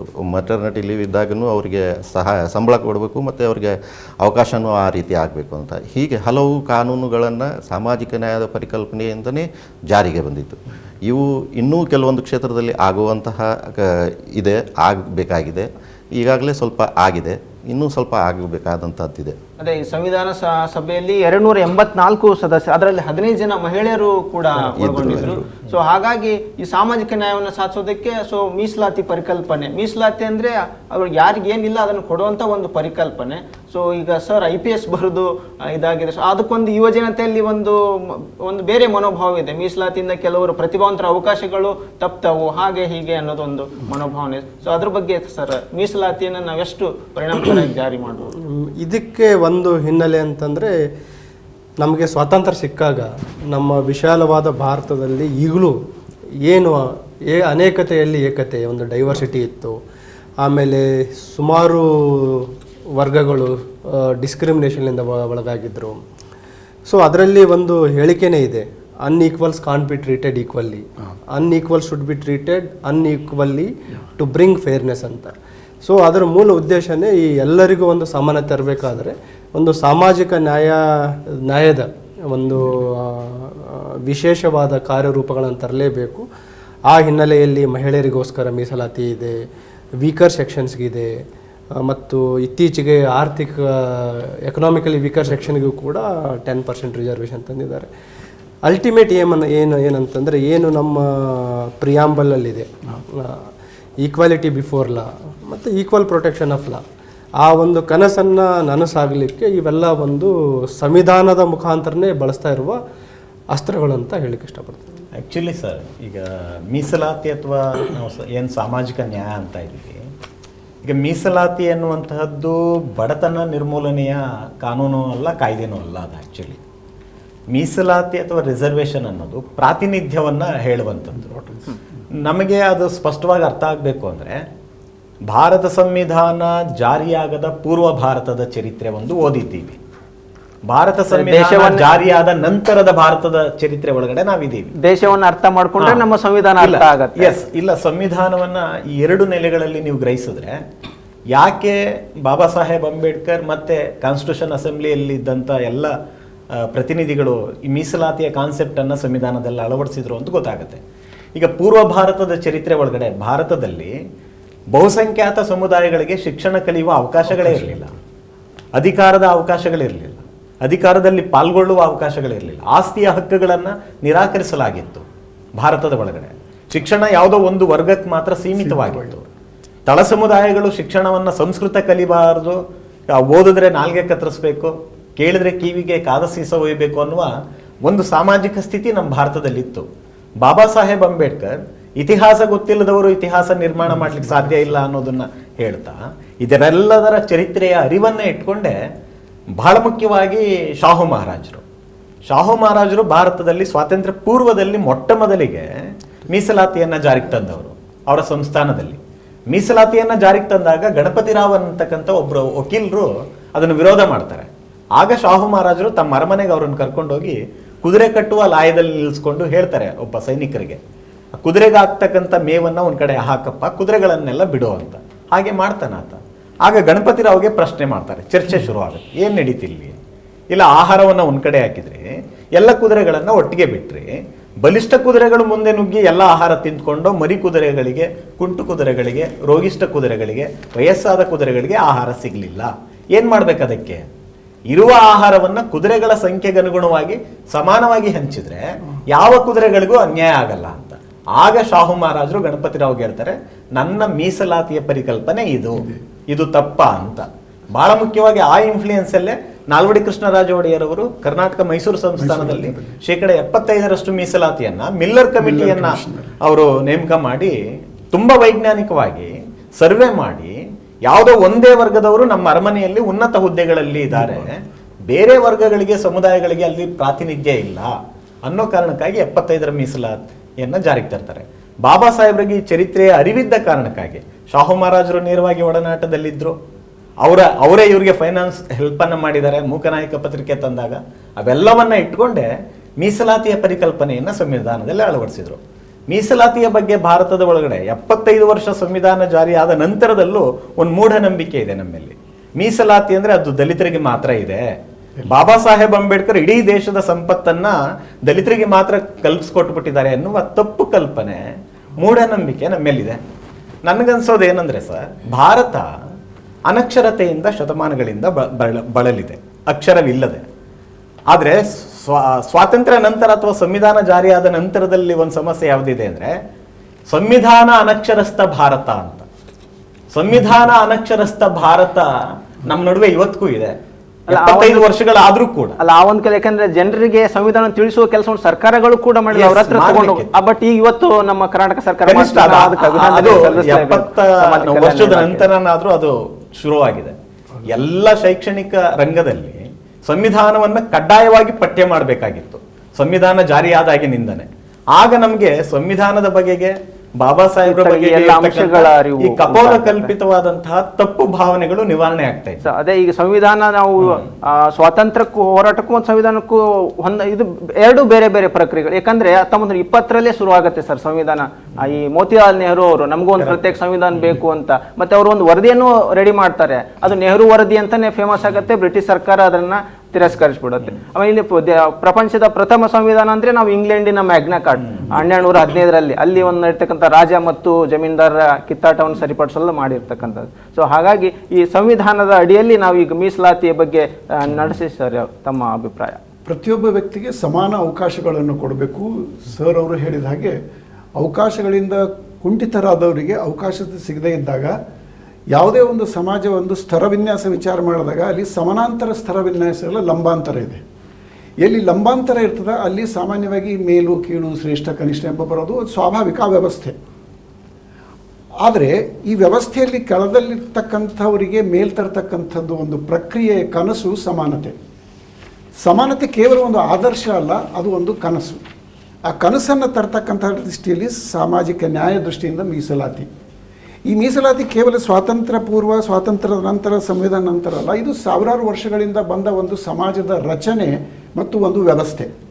ಈ ವ್ಯವಸ್ಥೆಯಲ್ಲಿ ಅವಕಾಶ ಸಿಗದೇ ಇದ್ದವರಿಗೆ ಒಬ್ಬ ಮನೋವಿಜ್ಞಾನಿ ಮಾಸ್ಟರ್ ಹೇಳ್ತಾನೆ, ಯಾವುದೇ ಜಾತಿ, ಯಾವುದೇ ಧರ್ಮ, ಯಾವುದೇ ಜನಾಂಗ, ಯಾವುದೇ ಪ್ರದೇಶ ಇದ್ದರೂ ಸಹಿತ ಪ್ರತಿಯೊಬ್ಬ ವ್ಯಕ್ತಿಯಲ್ಲಿ ಒಂದು ಅಗಾಧವಾಗಿರ್ತಕ್ಕಂಥ ಗುಣ ಇರ್ತದೆ, ಆದರೆ ಅವನಿಗೆ ಅವಕಾಶ ಸಿಕ್ಕಿರಲ್ಲ. ಸೊ ಅವಕಾಶಗಳನ್ನು ಕಲ್ಪಿಸಲಿಕ್ಕೆ ಸ್ಪರ್ಧೆಯಲ್ಲಿ ಇನ್ನೊಬ್ಬರ ಜೊತೆಗೆ ಸ್ಪರ್ಧೆ ಮಾಡಬೇಕಾಗಿದ್ರೆ ಸ್ಪರ್ಧಾತ್ಮಕ ಮನೋಭಾವನೆ ಬರ್ತಕ್ಕಂಥ ಉದ್ದೇಶದಿಂದಲೇ ಬಹುಶಃ ಸಂವಿಧಾನದ ಅಡಿಯಲ್ಲಿ ಅಥವಾ ಭಾರತದಲ್ಲಿ ಇದು ಮೀಸಲಾತಿಯನ್ನು ತಂದಿದ್ದಾರೆ. ಜೊತೆಗೆ ಮೀಸಲಾತಿಯಿಂದ ಮೇಲು ಕೀಳು ಅಥವಾ ನಾನು ಕನಿಷ್ಠ ಅವನು ಶ್ರೇಷ್ಠ ಅಂದ ಈ ಮೈಂಡ್ಸೆಟ್ ಮನೋಭಾವವನ್ನೇ ಹೋಗ್ತಕ್ಕಂಥದ್ದು. ಇದು ಸಾಮಾನ್ಯ ಒಂದು ತಮ್ಮ ಗಮನಕ್ಕೆ ಇಲ್ಲೊಂದು ವಿಚಾರ ಸಂಕಿರಣ ಇದೆ ಸರ್. ಅದು ಲಾ ಯೂನಿವರ್ಸಿಟಿಯಿಂದ identity crisis of an Indian ಅಂತ ಅಂತು. ಯಾರು ಇಂಡಿಯನ್ ಅಂತ ಒಂದು ಪ್ರಶ್ನೆಗೆ ಬಂತು. ಅವಾಗ ಯಾರು ಭಾರತೀಯ ಅಂದರೆ ಯಾರು? ಒಬ್ಬ ಮಹಾರಾಷ್ಟ್ರದ ಹಂಚಿ ಮುಂಬೈ ಅಂತ ಕರ್ನಾಟಕ ಹೇಳ್ತಾರೆ, ಒಬ್ಬರು ತಮಿಳು ಹೇಳ್ತಾರೆ, ನಾವು ಕನ್ನಡಿಗರು ಅಂತ ಹೇಳ್ತಾರೆ. ಈ ಸಂವಿಧಾನದಲ್ಲಿ ಈ ಐಡೆಂಟಿಟಿ ಅಸ್ತಿತ್ವದ ಗುರುತು ಇಂದಿನ ಯುವಕರಿಗೆ ಅವಶ್ಯ, ಅದು ಸಂವಿಧಾನದಿಂದ ಸಾಧ್ಯ. ಅದಕ್ಕೋಸ್ಕರ ನಮ್ಮ ಅಸ್ತಿತ್ವವನ್ನು ಗುರುತಿಸ್ತಕ್ಕಂಥ ಸಾಕಷ್ಟು ಅಂಶಗಳನ್ನ ಒಳಗೊಂಡಿರೋದಕ್ಕೆ ನಮ್ಮ ದೇಶ ಸಂವಿಧಾನ ದೊಡ್ಡ ಸಂವಿಧಾನ. ಯಾಕಂದ್ರೆ ಅಮೆರಿಕದ ನೋಡಿದ್ರೆ 7 ವಿಧಿ ಸರ್. ಸೊ ಬಹಳ ಸಣ್ಣ ಪುಟ್ಟ ವಿಧಿಗಳನ್ನು ನಮ್ಮಲ್ಲಿ ಸಾಕಷ್ಟು ನಮ್ಮ ಸಂವಿಧಾನ ಸ್ವರೂಪಗಳನ್ನು ಹೇಳೋದಾದ್ರೆ ಸರ್, ಈಗ ಸಂವಿಧಾನದ ಸ್ವರೂಪಗಳನ್ನು ಹೇಳೋದಾದರೆ ನಮ್ಮ ಸಂವಿಧಾನ ತಾವು ಹೇಳ್ದಂಗೆ ಈಗಾಗಲೇ ಹೇಳ್ದಂಗೆ ಅತಿ ದೊಡ್ಡ ಸಂವಿಧಾನ ಇದರೊಳಗೆ. ನಮ್ಮ ದೇಶಕ್ಕೆ ಇದು ಇಂಥ ಒಂದು ವ್ಯವಸ್ಥೆ ಬೇಕಾಗಿತ್ತು. ನಾವು ಯಾವಾಗ ಸ್ವಾತಂತ್ರ್ಯ ಪಡೆದ್ವಿ ಅವತ್ತಿನ ನಮ್ಮ ಸ್ಥಿತಿ ಇನ್ನೊಬ್ಬರ ಕೈಯಿಂದ ನಾವು ನಮ್ಮನ್ನೇ ಆಳ್ಕೋತೀವಿ ಅನ್ನುವಂತಹ ಒಂದು ಸ್ಥಿತಿಯೊಳಗೆ ನಾವಿದ್ವಿ. ಆ ಒಂದು ಆಳ್ವಿಕೆಯನ್ನು, ಬೃಹತ್ವಾದಂಥ ದೇಶವನ್ನು ಆಳ್ವಿಕೆ ಮಾಡಲು ಕೇವಲ ಒಂದು ಸಣ್ಣ ಪುಟ್ಟ 4-5 ದಾರಿಗಳನ್ನು ಇರುವಂಥ ಕಾನೂನುಗಳನ್ನು ಮಾಡ್ಕೊಂಡು ಹೋದರೆ ಅದು ವಿಫಲ ಆಗ್ತಿತ್ತು. ಹೀಗಾಗಿ ನಮಗೆ ಸಮಗ್ರವಾಗಿ ಅವರು ಈಗ ಹೇಳಿದರು, ಅಂಬೇಡ್ಕರ್ ಅವರು ಇತಿಹಾಸವನ್ನು ಸಮಗ್ರವಾಗಿ ಅಧ್ಯಯನ ಮಾಡಿದರು ಅಂತ. ಅಲ್ಲಿ ಕಾನ್ಸ್ಟಿಟ್ಯೂಷನ್ ಅಸೆಂಬ್ಲಿನಲ್ಲಿಯೂ ಸಹ ಸಾಕಷ್ಟು ಚರ್ಚೆಗಳಾದವು. ಯಾವ್ಯಾವುದು ನಮ್ಮ ದೇಶಕ್ಕೆ ಬೇಕಾಗ್ತದೆ. ಯಾಕಂದರೆ ನಮ್ಮ ದೇಶ ಮೂಲತಃ ಅನಕ್ಷರಸ್ಥ ದೇಶ. ನಮ್ಮದೇ ಆದ ವಿಭಿನ್ನ ಸಂಸ್ಕೃತಿ ಇತ್ತು. ವಿಭಿನ್ನವಾದಂಥ ಸಂಸ್ಕೃತಿಯಲ್ಲಿ ವಿಭಿನ್ನವಾದ ಒಂದು ವ್ಯವಸ್ಥೆಯಲ್ಲಿ ಈ ಬ್ರಿಟಿಷರು ಬಂದು ಆಳ್ವಿಕೆ ನಡೆಸಿದರು. ಅಂಥ ಸಂದರ್ಭದಲ್ಲಿ ನಮ್ಮನ್ನು ನಾವು ಈ ಮುಂದೆ ಹೋಗುವಂತಹ ಒಂದು ಬೆಳವಣಿಗೆಯತ್ತ ಹೋಗಬೇಕಾದಾಗ ಯಾವುದು ಬೇಕು ಅಂದಾಗ ಇದೊಂದು ಬೃಹದಾಕಾರವಾದಂತಹ ಒಂದು ಸಂವಿಧಾನವೇ ಅವಶ್ಯಕವಾಗಿತ್ತು. ಹೀಗಾಗಿ ಏನು ಮಾಡಿದರು, ಎಲ್ಲ ತತ್ವಗಳನ್ನು ಅಳವಡಿಸಿಕೊಂಡ್ರು, ಜಗತ್ತಿನಲ್ಲಿರ್ತಕ್ಕಂಥ ಎಲ್ಲ ತತ್ವಗಳು. ಅದಲ್ಲದೆ ನಮ್ಮ ದೇಶದಲ್ಲಿಯೂ ಇರತಕ್ಕಂತಹ ಒಳ್ಳೆಯ ಮೌಲ್ಯಗಳನ್ನು ಇದರೊಳಗೆ ಅಳವಡಿಸಿಕೊಂಡ್ರು. ಈಗ ಸಂವಿಧಾನ ಬದಲಾವಣೆಗಾಗಿ ಏನು ಮಾಡಬೇಕು ಅದರ ಕ್ರಮನೂ ಅದರೊಳಗೆ ಹೇಳಿದೆ. ಅಮೆಂಡ್ಮೆಂಟು, ತಿದ್ದುಪಡಿ ಮಾಡಬೇಕಾಗಿದೆ. ಯಾವ ಕ್ರಮ ಯಾವಾಗ ತಿದ್ದುಪಡಿ ಮಾಡಬೇಕಾಗ್ತದೆ, ಆಮೇಲೆ ಯಾರ ಅಧಿಕಾರ ಯಾವ್ಯಾವ ರೀತಿ ಇರಬೇಕು. ಅಂದ್ರೆ ಈಗ ಸಾಕಷ್ಟು ಅಂಶಗಳನ್ನು ಅಳವಡಿಸ್ಕೊಂಡ್ವಿ ಅಂತ ಈಗ ಅಮೆರಿಕದ್ದು ಕೆಲವು ತಗೊಂಡಿದೀವಿ ಸರ್ ಪಾಯಿಂಟ್ಸ್. ಅಲ್ಲಿ ದ್ವಿಪೌರತ್ವ ಇದೆ, ನಮ್ದು ಫೆಡರಲ್ ಒಕ್ಕೂಟ ಆದ್ರೂ ಯಾಕಂದ್ರೆ ಚರ್ಚೆ ಶುರುವಾಯ್ತು ಅವಾಗ ಕೇಂದ್ರದಲ್ಲಿ ಒಂದು ಬಲಿಷ್ಠ ಸರ್ಕಾರವನ್ನ ರೆಡಿ ಮಾಡಿ ಅಲ್ಲಿಂದನೇ ನಾವು ಆಳ್ಬಿಡೋಣ ಅಂತ. ಬಟ್ ಅದು ನಮ್ದು ಸರ್ ಹೇಳಿದಂಗೆ ವಿಭಿನ್ನ ಪ್ರದೇಶ, ವಿಭಿನ್ನ ಭಾಷೆಗಳು, ಸೊ ಈ ರೀತಿ ಇರೋದ್ರಿಂದ ಈ ಆಡಳಿತದ ವಿಚಾರದಲ್ಲಿ ಸೊ ನಾವು ಸಂವಿಧಾನವನ್ನ ಪರಿಗಣಿಸೋದು ಸರ್. ಯಾಕಂದ್ರೆ ಒಂದೇ ಕೇಂದ್ರದಲ್ಲಿ ಇದ್ಕೊಂಡು ಎಲ್ಲ ಆಡಳಿತ ಮಾಡೋಕ್ಕಾಗೋದಿಲ್ಲ. ಅದು ತುಂಬ ಅರ್ಥಪೂರ್ಣವಾಗಿ ತುಂಬ ಯೋಚನೆ ಮಾಡಿರುವಂಥ ವ್ಯವಸ್ಥೆ ಇದೆ. ಏನು ಫೆಡ್ರಲ್ ಸ್ಟ್ರಕ್ಚರ್ ಇದೆ ಇದರಲ್ಲಿ ಸ್ಥಳೀಯ ರಾಜ್ಯಗಳಿಗೆ ಏನು ಸ್ಟೇಟ್ಗಳಲ್ಲಿ ಯಾವ ರೀತಿ ಆಡಳಿತ ವ್ಯವಸ್ಥೆ ಬೇಕು ಮತ್ತು ಕೇಂದ್ರದಲ್ಲಿ ಯಾವ ರೀತಿ ಆಡಳಿತ ವ್ಯವಸ್ಥೆ ಬೇಕು, ಅಂತಾರಾಷ್ಟ್ರ ಮಟ್ಟದಲ್ಲಿ ನಾವು ಸಂಪರ್ಕ ಮಾಡಬೇಕಾದ್ರೆ, ಒಂದು ಬೇರೆ ದೇಶಗಳ ಜೊತೆ ಒಂದು ಸಂಬಂಧ ಇರಬೇಕಾದ್ರೆ ಯಾವ ರೀತಿಯ ಒಂದು ಪ್ರಜಾಪ್ರಭುತ್ವ ವ್ಯವಸ್ಥೆ ಬೇಕು ಅಂತ ತುಂಬ ಯೋಚನೆ ಮಾಡಿದ್ದಾರೆ. ಈಗ 520ಕ್ಕಿಂತ ಹೆಚ್ಚು ಪ್ರಿನ್ಸ್ಲಿ ಸ್ಟೇಟ್ಸ್ ಇತ್ತು ನಾವು ಸ್ವತಂತ್ರ ಬರುವ ಮೊದಲು. ಮತ್ತು ಯಾವಾಗ ನಾವು ಈ ಒಂದು ಪ್ರಜಾಪ್ರಭುತ್ವ ವ್ಯವಸ್ಥೆ ನಾವು ಒಪ್ಕೊಂಡಿವಿ, ಸುಮಾರು ವೆಸ್ಟರ್ನ್ ಕಂಟ್ರೀಸ್ ಏನು ಅಂದ್ಕೊಂಡ್ರು ಇದು ತುಂಬ ದಿನ ಬದುಕೋದಿಲ್ಲ, ಬಾಳೋದಿಲ್ಲ ಅಂತ. ಬಟ್ ಆದರೂ ಇದಕ್ಕೆ ಬೆನ್ನೆಲುಬು ಅಂತಂದರೆ ಸಂವಿಧಾನ, ಮತ್ತು ಪ್ರತಿಯೊಬ್ಬರು ಭಾರತೀಯರಿಗೂ ಕೂಡ ಇದರ ಶ್ರೇಯಸ್ ಇರಬೇಕಾಗುತ್ತೆ. ಸೊ ಮೀಸಲಾತಿಯಲ್ಲಿ ಏನಾದರೂ ಬದಲಾವಣೆಗಳನ್ನು ಅಥವಾ ಹೆಚ್ಚಿಸೋದು, ಸೊ ಅದ್ರ ಬಗ್ಗೆ ತಮ್ಮ ಅಭಿಪ್ರಾಯ? ಎಸ್ ಸರ್, ಇದು ಪೂರ್ವವಾಗಿ ಇನ್ನೊಂದೆರಡು ಸಂಗತಿಯನ್ನು ನಾನು ಪ್ರಸ್ತಾಪ ಮಾಡಲಿಕ್ಕೆ ಇಷ್ಟಪಡ್ತೇನೆ. ಭಾರತಕ್ಕೆ ಸಂವಿಧಾನವನ್ನು ರಚನೆ ಮಾಡೋ ಸಂದರ್ಭದಲ್ಲಿ ಇಂಗ್ಲೆಂಡಿನ ಸಂವಿಧಾನ ತಜ್ಞರಾದಂಥ ಐವರ್ ಜೆನ್ನಿಂಗ್ ಇವರಿಂದ ಸಂವಿಧಾನ ಬರೆಸ್ಬೇಕು ಅಂತ ಒಂದು ಚರ್ಚೆ ನಡೆಯುತ್ತೆ. ಆಗ ಅದು ಕೊನೆಗೆ ಅಂತಿಮವಾಗಿ ಇಲ್ಲ, ಭಾರತದಂಥ ಸಾಮಾಜಿಕ ವ್ಯವಸ್ಥೆ ಅದರ ಒಟ್ಟು ರಚನೆಯ ಹಿನ್ನೆಲೆಯಲ್ಲಿ ಬಹಳ ಸ್ಪಷ್ಟವಾದ ತಿಳುವಳಿಕೆ ಇರೋದು ಬಾಬಾ ಸಾಹೇಬ್ ಅಂಬೇಡ್ಕರ್ ಅವ್ರಿಗೆ ಅಂತ. ಈಗ ಒಂದೇ ಜಾತಿ ಒಂದೇ ಧರ್ಮ ಇರತಕ್ಕಂಥ ರಾಷ್ಟ್ರಕ್ಕೆ ಸಂವಿಧಾನ ಬರೆಯೋದು ಸುಲಭ, ಆದರೆ ಅನೇಕ ಜಾತಿ, ಧರ್ಮ, ಸಂಸ್ಕೃತಿ, ಭಾಷೆ ಇರತಕ್ಕಂಥ ಈ ಬಹುತ್ವದ ಭಾರತಕ್ಕೆ ಸಂವಿಧಾನ ಬರೆಯೋದಿದೆಯಲ್ಲ ಬಹಳ ಚಾಲೆಂಜಿಂಗ್ ಅಂತ. ಅದನ್ನ ಯಶಸ್ವಿಯಾಗಿ ಅಂಬೇಡ್ಕರ್ ಅವರು ನಿರ್ವಹಿಸಿದ್ರು. ತುಂಬಾ ಮುಖ್ಯವಾಗಿ ಸಂವಿಧಾನದ ಪ್ರಿಯಾಂಬಲಲ್ಲಿ ಬಳಸಿರ್ತಕ್ಕಂಥ ಸ್ವಾತಂತ್ರ್ಯ, ಸಮಾನತೆ, ಸಹೋದರತೆ ಅನ್ನುವ ಕಾನ್ಸೆಪ್ಟ್ಗಳಿದಾವಲ್ಲ, ಕೆಲವರು ಇದು ಫ್ರೆಂಚ್ ಕ್ರಾಂತಿಯಿಂದ ತಗೊಂಡಿದ್ದಾರೆ ಎನ್ನುವ ಚರ್ಚೆಗಳಿದಾವೆ. ಬಾಬಾ ಸಾಹೇಬ್ ಅಂಬೇಡ್ಕರ್ ಬಹಳ ಸ್ಪಷ್ಟವಾಗಿ ಹೇಳ್ತಾರೆ, ಇದನ್ನ ನಾನು ಬುದ್ಧ ಗುರುವಿನಿಂದ ತೆಗೆದುಕೊಂಡಿದ್ದೇನೆ. ಸ್ವಾತಂತ್ರ್ಯ, ಸಮಾನತೆ, ಭ್ರಾತೃತ್ವ, ಸಹೋದರತೆ ಅನ್ನುವ ಕಾನ್ಸೆಪ್ಟ್ಗಳನ್ನ ಅಂತ. ಸಾಮಾಜಿಕ ನ್ಯಾಯ ಅನ್ನುವ ಪರಿಕಲ್ಪನೆ ಕೂಡ ಈಗ ಪ್ರಿಯಾಂಬಲ್ ಇದೆಯಲ್ಲ, ಒಟ್ಟು ಭಾರತ ಸಂವಿಧಾನದ ಆ ತಾತ್ವಿಕತೆಯನ್ನ, ಅದರ ಆಶಯವನ್ನ ಹೇಳುತ್ತೆ. ಇದು ಬಹಳ ಮುಖ್ಯವಾಗಿ. ಈಗ ಮೀಸಲಾತಿ ಬಗ್ಗೆ ಕೂಡ ತಪ್ಪು ಕಲ್ಪನೆಗಳೇನಿದಾವೆ, ಸಾಮಾಜಿಕ ಅಸಮಾನತೆಯನ್ನ ನಿವಾರಿಸುವ ಕಾರಣಕ್ಕಾಗಿ ಯಾರು ಅವಕಾಶ ವಂಚಿತರಿದ್ದಾರೆ ಎಲ್ಲ ಜಾತಿ, ಧರ್ಮ, ಸಮುದಾಯಗಳಲ್ಲಿ ಅವರನ್ನ ಒಂದು ಮುಖ್ಯ ವಾಹಿನಿಗೆ ತರಬೇಕು ಅನ್ನೋ ಕಾನ್ಸೆಪ್ಟ್ ಹಿನ್ನೆಲೆಯಲ್ಲಿ, ಸಾಮಾಜಿಕ ನ್ಯಾಯದ ಹಿನ್ನೆಲೆಯಲ್ಲಿ ಮೀಸಲಾತಿ ಇರೋದು. ಈಗ ಚಾತುರ್ವರ್ಣ ವ್ಯವಸ್ಥೆ ಶತಮಾನಗಳ ಹಿಂದೆ ಇದ್ದಾಗ ಅಲ್ಲೂ ಮೀಸಲಾತಿ ಇತ್ತು. ಅದು ಅಸಮಾನತೆಯನ್ನಾಗಿ ಉಳಿಸಿಕೊಳ್ಳುವ ಮೀಸಲಾತಿ. ಬ್ರಾಹ್ಮಣ, ಕ್ಷತ್ರಿಯ, ವೈಶ್ಯ, ಶೂದ್ರ ಒಂದೊಂದು ವರ್ಗಕ್ಕೆ 100% ಮೀಸಲಾತಿ ಇತ್ತು. ಆದರೆ ಕಾನ್ಸ್ಟಿಟ್ಯೂಷನ್ ಅಡಿಯಲ್ಲಿ ಬಂದಿರುವ ಮೀಸಲಾತಿ ಇದೆಯಲ್ಲ, ಅದು ಸಾಮಾಜಿಕ ನ್ಯಾಯದ ಪರಿಕಲ್ಪನೆಯನ್ನ ಒಳಗೊಂಡ ಮೀಸಲಾತಿ. ಉದಾಹರಣೆಗೆ ಈಗ 50% ಮೀಸಲಾತಿ ಇದೆ. ಕೆಟಗರಿ 1 ಅಂತ ಬರುತ್ತೆ, ಅಲ್ಲಿ ಗೊಲ್ಲ, ಉಪ್ಪಾರ, ಪಿಂಜಾರ ಅಂತಹ 95 ಜಾತಿಗಳಿದಾವೆ, ಅವ್ರಿಗೆ 4% ಮೀಸಲಾತಿ ಇದೆ. ಕೆಟಗರಿ 2A ಅಂತ ಬರುತ್ತೆ, ಕುರುಬ, ಈಡಿಗ, ಮಡಿವಾಳ, ಕುಂಬಾರ, ವಿಶ್ವಕರ್ಮ, ಈ ತರದ ಸುಮಾರು 12 ಜಾತಿಗಳಿದಾವೆ ಕ್ರೈಸ್ತರನ್ನು ಒಳಗೊಂಡ ಹಾಗೆ, ಅವ್ರಿಗೆ 15% ಮೀಸಲಾತಿ. ಕೆಟಗರಿ 2B ನಲ್ಲಿ ಒಕ್ಕಲಿಗ, ರೆಡ್ಡಿ, ಬಂಟ, ಬಲಿಜ ಅನ್ನುವ 12 ಜಾತಿಗಳಿದಾವೆ, ಅವ್ರಿಗೆ 4% ಮೀಸಲಾತಿ. ಕೆಟಗರಿ 3A ನಲ್ಲಿ ಲಿಂಗಾಯತ ಮತ್ತು ಉಳಿದ 42 ಉಪಜಾತಿಗಳಿಗೆ 4% ಮೀಸಲಾತಿ. ಕೆಟಗರಿ 3B ನಲ್ಲಿ ನಾಯಕ, ವಾಲ್ಮೀಕಿ, ಜೇನು ಕುರುಬ, ಕಾಡು ಕುರುಬ, ಈ ತರದ 56 ಜಾತಿಗಳಿಗೆ 5% ಮೀಸಲಾತಿಯನ್ನ. ST ಸಮುದಾಯಕ್ಕೆ 3%, SC ಶೆಡ್ಯೂಲ್ಡ್ ಕಾಸ್ಟ್ಗೆ 15% ಮೀಸಲಾತಿ. ಈ ತರ ಚರ್ಚೆಗಳಿದಾವೆ. ನಮಗೆ ಎಲ್ಲಾ ಸಮುದಾಯಗಳಿಗೂ ಕೂಡ ಮೀಸಲಾತಿಯನ್ನ ಜನಸಂಖ್ಯೆಗೆ ಅನುಗುಣವಾಗಿ ಸಾಮಾಜಿಕ ನ್ಯಾಯದ ಅಡಿಯಲ್ಲಿ ಕಲ್ಪಿಸಿಕೊಡ್ಬೇಕು ಅನ್ನೋದನ್ನ ಸಂವಿಧಾನ ಬಹಳ ಸ್ಪಷ್ಟವಾಗಿ ಹೇಳುತ್ತೆ. ಆದರೆ ಮೀಸಲಾತಿ ವಿಚಾರ ಬಂದಾಗ ಈಗಲೂ ತಪ್ಪು ಕಲ್ಪನೆಗಳು ನಮ್ಮಲ್ಲಿ ಇದಾವೆ. ಎಲ್ಲಿಯವರೆಗೆ ಭಾರತದಲ್ಲಿ ಜಾತಿ ವ್ಯವಸ್ಥೆ, ಅಸಮಾನತೆ, ಅಸ್ಪೃಶ್ಯತೆಗಳು ಜೀವಂತವಾಗಿರುತ್ತೋ ಅಲ್ಲಿವರೆಗೂ ಮೀಸಲಾತಿ ಇರಲೇಬೇಕಂತ. ಮೀಸಲಾತಿ ಇರಲೇಬೇಕು. ಮೀಸಲಾತಿಯ ಕಾರಣಕ್ಕಾಗಿ ಬೇರೆ ಬೇರೆ ಕ್ಷೇತ್ರಗಳಲ್ಲಿ ಪ್ರಾತಿನಿಧ್ಯವನ್ನ ಕಲ್ಪಿಸ್ಕೊಡ್ಲಿಕ್ಕೆ ಸಾಧ್ಯ ಆಯಿತು. ಅದೇ ಈ ಮೀಸಲಾತಿಯ ಸದುಪಯೋಗ ತಗೊಂಡು ಮುಂದೆ ಬಂದಂತಹ ಜನಾಂಗದವರು, ಸೊ ಅವರ ಜನಾಂಗದಲ್ಲೇ ಹಿಂದುಳಿದಿರ್ತಕ್ಕಂಥವ್ರಿಗೋಸ್ಕರ ಈಗ ಒಳ ಮೀಸಲಾತಿ ಹೋರಾಟಗಳು ಬಹಳ ನಡೀತಾ ಇದೆ. ಸೊ ಅದನ್ನು ಇನ್ನೂ ಹೇಗೆ ನಾವು ಸದುಪಯೋಗ ಅವ್ರಿಗೂ ಕೂಡ ರೀಚ್ ಆಗಬೇಕು. ಸೊ ಪಡೆದುಕೊಂಡವರೇ ಸೌಲಭ್ಯಗಳನ್ನು ಪಡೆದುಕೊಳ್ಳೋದಕ್ಕಿಂತ ಸೊ ಅದ್ರ ಬಗ್ಗೆ ಕೆನೆಪಂದ್ರ ಕ್ರಿಮಿಲಿಯ ಅದು ಸಾಮಾನ್ಯವಾಗಿ ಕಾನೂನು ದೃಷ್ಟಿಯಿಂದ ಬರೋದಕ್ಕಿಂತ ಹೆಚ್ಚು ಆ ವ್ಯಕ್ತಿ ಯಾರು ಫಲಾನುಭವಿಗಳಿರ್ತಾರ ಸ್ವಂತ ಆತ್ಮಾವಲೋಕನೆ ಮಾಡಿಕೊಂಡು ನಾನು ಫಲಾನುಭವಿಗಳಾಗಿದ್ದೀನಿ, ಈ ಸೌಲಭ್ಯ ನನಗೆ ಯಾಕೆ, ನಾನು ಒಂದು ಹೆಜ್ಜೆ ಮುಂದಿಟ್ಟಿದ್ದೀನಿ, ಇದು ಅವಕಾಶ ಇನ್ನೊಬ್ಬರಿಗೆ ಕೊಡೋಣ.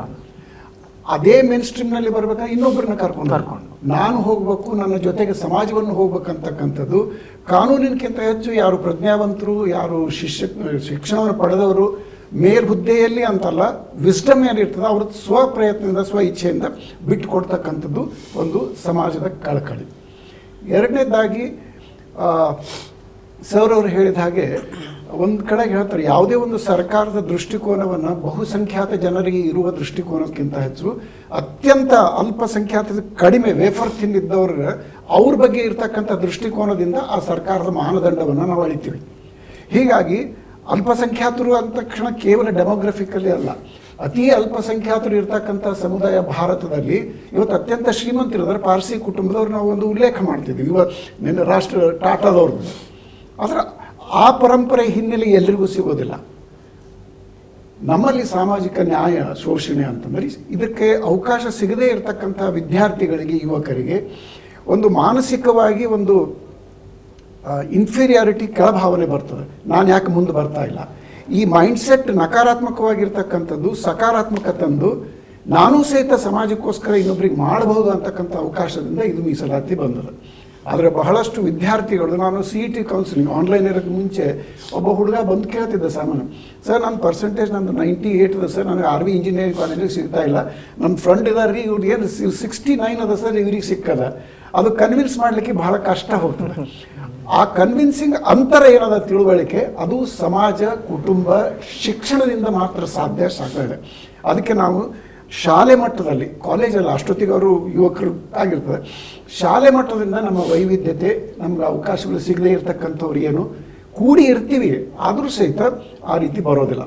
ಅದೇ ಈಗ ಪಡೆದುಕೊಂಡು ವಿದ್ಯಾರ್ಥಿಗಳು ಆ ಮೀಸಲಾತಿಯನ್ನು ಹೇಗೆ ಕಾನೂನು ಸೇವಾ ಪ್ರಾಧಿಕಾರ ಸದಸ್ಯರು ಕೂಡ ತಾವಿರೋದ್ರಿಂದ ಬಹಳಷ್ಟು ಜನರು ಅದನ್ನು ಇನ್ನೂ ಸೌಲಭ್ಯ ಪಡ್ಕೊಂಡೇ ಇಲ್ಲ. ಹೇಗೆ ಪಡ್ಕೋಬೇಕು ಎಂಬುದು ಕೂಡ ಅವರಿಗೆ ಗೊತ್ತಿಲ್ಲ.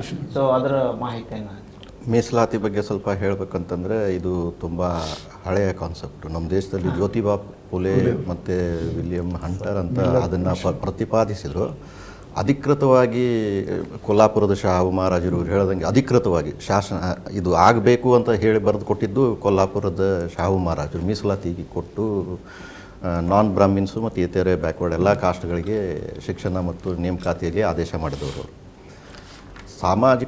ಈ ಮೀಸಲಾತಿ ಅನ್ನೋದು ಸಾಮಾಜಿಕವಾಗಿ ಹಿಂದುಳಿದವರಿಗೆ ಮಾತ್ರ ಸಿಗ್ತದೆ. ಜಾತಿಯ ಕಾರಣಕ್ಕಾಗಿಯೇ ಬಂತು? ಇಲ್ಲ, ಜಾತಿ ಅಲ್ಲ, ಸಾಮಾಜಿಕವಾಗಿ ಹಿಂದುಳಿದಿರಬೇಕು. ಈ ಅನೈತಿಕತೆಯನ್ನು, ಶೋಷಣೆಯನ್ನು ಹೊಂದಿರತಕ್ಕಂಥವ್ರು, ಅಂದರೆ ಅವ್ರ ಮೇಲೆ ದೌರ್ಜನ್ಯ ಆಗ್ತಿರ್ತವೆ ಅಂಥವ್ರಿಗೆ ಈ ಯಾವಾಗ ಎಕನಾಮಿಕಲಿ ವೀಕರ್ ಸೆಕ್ಷನ್ಗೆ ಕೊಟ್ರಲ್ಲ 10%, ಆವಾಗ ಒಂದು ಪ್ರತಿಪಾದನೆ ಅಂದರೆ ಮೀಸಲಾತಿ ಕೇವಲ ಅವ್ರಿಗಷ್ಟೇ ಅಲ್ಲಲ್ಲ, ಮೀಸಲಾತಿ ಅನ್ನೋ ಕಾನ್ಸೆಪ್ಟ್ ಕೊಟ್ಟರು ಅದು ಕೇವಲ SC/ST ಗಳಿಗಿರಬೇಕು. ಅಂದರೆ ಸಾಮಾಜಿಕವಾಗಿ ಇಲ್ಲಿ ಎಕನಾಮಿಕ್ ವೀಕರ್ ಸೆಕ್ಷನ್ ಅಂತ ಏನು ಮಾಡಿದಾರಲ್ಲ, ಅಲ್ಲಿ ಮಾನದಂಡ ಜಾತಿ ಮಾಡಲಿಲ್ಲ, ಸಾಮಾಜಿಕ ಹಿನ್ನೆಲೆ ನೋಡಲಿಲ್ಲ, ಅವ್ರದ್ದು ಸಾಮಾಜಿಕ ಸಮೀಕ್ಷೆ ಮಾಡಿ ಅಥವಾ ಸಾಮಾಜಿಕ ಸ್ಥಿತಿಗತಿ ನೋಡಲಿಲ್ಲ. ಒಂದೇ ಒಂದು ಅವರ ಆ್ಯನ್ಯುವಲ್ ಇನ್ಕಮ್, ವಾರ್ಷಿಕ ಆದಾಯ, ಅದರ ಮೇಲೆ 10% ಕೊಟ್ಟರು. ಈ ಒಂದು ಕಾನ್ಸೆಪ್ಟು ನಮ್ಮ ಕಾನ್ಸ್ಟಿಟ್ಯೂಷನ್ನಲ್ಲಿ ಇಲ್ಲ, ಅಂದರೆ ಇದು ಕೊಟ್ಟಿಲ್ಲ ಈ ರೀತಿ. ಅಂದರೆ ಒಂದು ಬ್ಯಾಕ್ವರ್ಡ್ ಅಂತ ಒಂದು ಆರ್ಟಿಕಲ್ 38 ಯೂಸ್ ಮಾಡ್ತಾರೆ ವರ್ಡು, ಆದರೆ ಅದನ್ನು ಡಿಫೈನ್ ಮಾಡಲಿಲ್ಲ ಯಾರು ಬ್ಯಾಕ್ವರ್ಡ್ ಅಂತಂದರೆ. ಇವರು ಅದು ಆರ್ಥಿಕವಾಗಿ ಮಾಡಿದರು. ಇದು ಸಾಮಾಜಿಕ ನ್ಯಾಯದ ಹಿನ್ನೆಲೆಯಲ್ಲಿ ಅಂತ ಮಾಡಿದಂಥ ಕಾನೂನು ಅಂತ ಸುಪ್ರೀಂ ಕೋರ್ಟು ಒಪ್ಕೊಳ್ತು ಜನಹಿತ ಅಭಿಯಾನ ವರ್ಸಸ್ ಯೂನಿಯನ್ ಆಫ್ ಇಂಡಿಯಾನಲ್ಲಿ. ಆ ರೀತಿಯಾದಂಥದ್ದು ಅಂದರೆ ಇಲ್ಲಿ ಮೀಸಲಾತಿ ಅವರಿಗೂ ಸಿಕ್ತು ಮತ್ತು ಬೇರೆಯವರಿಗೆ, ಆ ಜಾತಿ ಆಧಾರ ಅಲ್ಲದೆ ಇರತಕ್ಕಂಥವ್ರಿಗೆ, ಆರ್ಥಿಕವಾಗಿ ಹಿಂದುಳಿದವ್ರಿಗೆ, ಆರ್ಥಿಕವಾಗಿ ಕೆಳಗಿದ್ದವ್ರಿಗೂ ಸಿಕ್ತು. ಈಗ ವಿದ್ಯಾರ್ಥಿಗಳು ಈ ಅವಕಾಶ ಸಿಗಬೇಕಂದ್ರೆ ಶಿಕ್ಷಣ ಪಡಿಬೇಕು, ಮುಂದುವರಿಬೇಕು. ಸೊ ಈಗ ಮೀಸಲಾತಿ ಮಹಿಳೆಯರು ಕೂಡ ಅವರು ಸಾಕಷ್ಟು ಪ್ರಗತಿಯನ್ನು ಸಾಧಿಸ್ತಾ ಇದ್ದಾರೆ. ಸೊ ಎಷ್ಟು ಪ್ರಯೋಜನ ಆಯಿತು ಸರ್ ಮೀಸಲಾತಿ ಮಹಿಳಾ ವಿಚಾರವನ್ನು ನಾವು ಮಾತಾಡೋದಾದ್ರೆ? ಮಹಿಳಾ ಮೀಸಲಾತಿ ತುಂಬ ಅವಶ್ಯಕತೆ ಇದೆ. ಯಾಕಂತಂದರೆ ನಮ್ಮದು ಪ್ಯಾಟ್ರಿಯಾರ್ಕಿ ಸೊಸೈಟಿ, ನಮ್ಮದು ಪುರುಷ ಪ್ರಾಮುಖ್ಯ ಇರುವಂತಹ ಅಥವಾ ಪುರುಷ ಪ್ರಧಾನ ಇರುವಂತಹ ಸಮಾಜ ವ್ಯವಸ್ಥೆ. ಅದರಲ್ಲಿ ನಿಯರ್ಲಿ 49 to 50% ಪಾಪ್ಯುಲೇಷನ್ ಇರೋದು ಮಹಿಳೆಯರು. ಬಟ್ ಅವರ ರಿಪ್ರೆಸೆಂಟೇಷನ್ ಎಲ್ಲೂ ಶಿಕ್ಷಣದಲ್ಲಿನೂ ಅವರಿಗೆ ನಾವು ಎಲ್ಲೂ ಪ್ರೋತ್ಸಾಹ ನೀಡ್ತಿರಲಿಲ್ಲ, ಎಸ್ಪೆಷಲಿ ಗ್ರಾಮೀಣ ಭಾಗಗಳಲ್ಲಿ. ಆಮೇಲೆ ಉದ್ಯೋಗದಲ್ಲಿ ಆಯಿತು, ಚುನಾಯಿತ ಪ್ರತಿನಿಧಿಗಳಲ್ಲಾಯಿತು, ಈಗೆಲ್ಲದರಲ್ಲೂ ಕೂಡ ಅವರ ಒಂದು ಪ್ರಾಮುಖ್ಯತೆ, ಅವರಿಗೆ ಒಂದು ಏನು ಮೀಸಲಾತಿ ನೀಡಿ ಅವರಿಗೆ ಒಂದು ಸಾಮಾಜಿಕ ನ್ಯಾಯ ಕೊಡುವಂಥ ವ್ಯವಸ್ಥೆ ಸುಮಾರು ಸಂವಿಧಾನದಲ್ಲೂ ಇದೆ. ಈಗ ಪಂಚಾಯಿತಿ ಆಯಿತು, ಮುನ್ಸಿಪಾಲಿಟಿ ರಿಸರ್ವೇಷನ್ ಆಯಿತು, ಉದ್ಯೋಗಗಳಲ್ಲಿ ರಿಸರ್ವೇಷನ್ ಇದೆ, 33% ರಿಸರ್ವೇಷನ್ ಇದೆ. ಆಮೇಲೆ ಇತ್ತೀಚೆಗೆ ಈವನ್ ಪಾರ್ಲಿಮೆಂಟಲ್ಲಿನೂ ಅವರು ಪ್ರತಿನಿಧಿಸಲಿಕ್ಕೆ ಮೀಸಲಾತಿಯನ್ನು ಮಾಡಿದ್ದಾರೆ. ಬಟ್ ಈಗ ತಾವು ತೆಗೆದುಕೊಂಡಾಗ ಸುಮಾರು ಮಹಿಳೆಯರು ಏನು ಇದರ ಸೌಲಭ್ಯವನ್ನು ಪಡ್ಕೊಂಡಿದ್ದಾರೆ, they have done remarkable contribution. So definitely ಮಹಿಳೆಯರಿಗೆ ಏನು ಮೀಸಲಾತಿ ಇದೆ ಅದು ಅವಶ್ಯಕತೆ ಇದೆ, ಮತ್ತು ಅದನ್ನು ನಾವು ಮನಸ್ಪೂರ್ವಕವಾಗಿ ಸಮಾಜ ಅದಕ್ಕೆ ಪ್ರೋತ್ಸಾಹ ನೀಡಬೇಕು. It should start from home. ನಾವು ಮನೆಯಲ್ಲಿನೇ ಇಬ್ಬರು ಮಕ್ಕಳಿದ್ದಾರೆ, ಒಬ್ಬ ಹುಡುಗ ಒಂದು ಹುಡುಗಿ ಅಂತಂದರೆ ಯಾವಾಗಲೂ ಪೇರೆಂಟ್ಸ್ ಆಶೆ ಇರೋದು ಮಗನಿಗೆ ಹೆಚ್ಚಿಗೆ ಒತ್ತು ಕೊಡುವಂಥದ್ದು. ಆ ರೀತಿ ಡಿಸ್ಕ್ರಿಮಿನೇಷನ್ ಆಗಲೇಬಾರ್ದು. ಆ ರೀತಿ ಡಿಸ್ಕ್ರಿಮಿನೇಷನ್ ಆಗಬಾರ್ದು ಅಂತಂದರೆ ಪ್ರತಿಯೊಬ್ಬರಿಗೆ ಒಂದು ಎನ್ಲೈಟನ್ಮೆಂಟ್, ಈ ಬೇಸಿಕ್ ಹ್ಯೂಮನ್ ರೈಟ್ ಏನಂತೀವಿ, ವೆದರ್ ಈಗೇನು ಸಂವಿಧಾನ ಹೇಳುತ್ತೆ ಯಾವುದೇ ರೀತಿ ಡಿಸ್ಕ್ರಿಮಿನೇಷನ್ ಮಾಡಬಾರ್ದು, ನಾವು ಭೇದ ಭಾವ ಮಾಡಬಾರ್ದು. Whether it is based on ಲಿಂಗ ಆಧಾರದ ಮೇಲೆ, ಲಿಂಗ ಆಗ್ಬೋದು, caste, colour, Creed, what ever may be, ಅದ್ರ ಮೇಲೆ ಮಾಡಬಾರ್ದು ಅಂತಿದೆ. ಬಟ್ ಅದು ಪಾಲನೆ ಮಾಡಬೇಕಲ್ಲ. ಬರೇ ನಮಗೆ ಅರಿವು ಅಷ್ಟೇ ಸಾಕಾಗಲ್ಲ, ಅದರ ಅನುಕರಣೆ, ಅದರ ಒಂದು ಪಾಲನೆ ತುಂಬ ಅವಶ್ಯಕತೆ.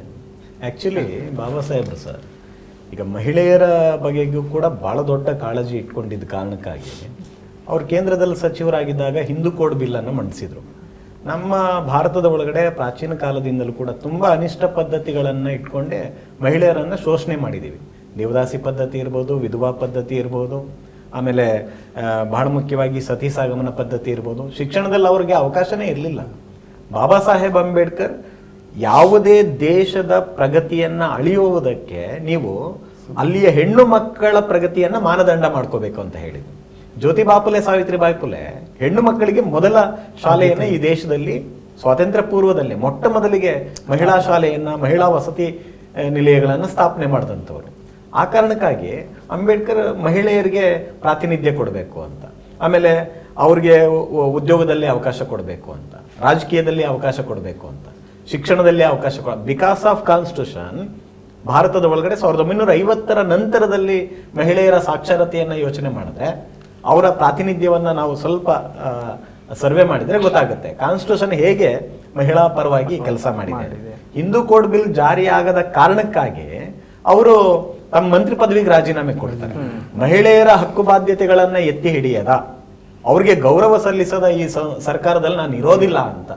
ಇದು ಬಹಳ ಮುಖ್ಯ. ಬಿಕಾಸ್ ಆಫ್ ಕಾನ್ಸ್ಟಿಟ್ಯೂಷನ್ ರಾಷ್ಟ್ರಪತಿ, ಹೆಣ್ಣು ಮಕ್ಕಳು ರಾಷ್ಟ್ರಪತಿ ಆಗಿದ್ದಾರೆ, ಹೆಣ್ಮಕ್ಳು ಪ್ರಧಾನಮಂತ್ರಿ ಆಗಿದ್ದಾರೆ, ಹೆಣ್ಮಕ್ಳು ಮುಖ್ಯಮಂತ್ರಿಗಳಾಗಿದ್ದಾರೆ, ಹೆಣ್ಮಕ್ಳು ಬೇರೆ ಬೇರೆ ಔದ್ಯೋಗಿಕ ಕ್ಷೇತ್ರದಲ್ಲಿ ಪುರುಷನಿಗೆ ಸರಿಸಮಾನವಾಗಿ ಪೈಪೋಟಿ ಕೊಡ್ತಾ ಇರ್ತಕ್ಕಂಥ ಉದಾಹರಣೆಗಳು ಸಾಕಷ್ಟು ಇದಾವೆ. ಸೊ ಈಗ ನಾವು ಶೋಷಿತರ ಹಕ್ಕುಗಳ ಬಗ್ಗೆ ಮಾತಾಡೋದಾದ್ರೆ, ಶೋಷಿತರು ಅಂದ್ರೆ ಯಾರು? ಸೊ ಅದ್ರ ಬಗ್ಗೆ ಸ್ವಲ್ಪ ತಮ್ಮ ಮಾತುಗಳು.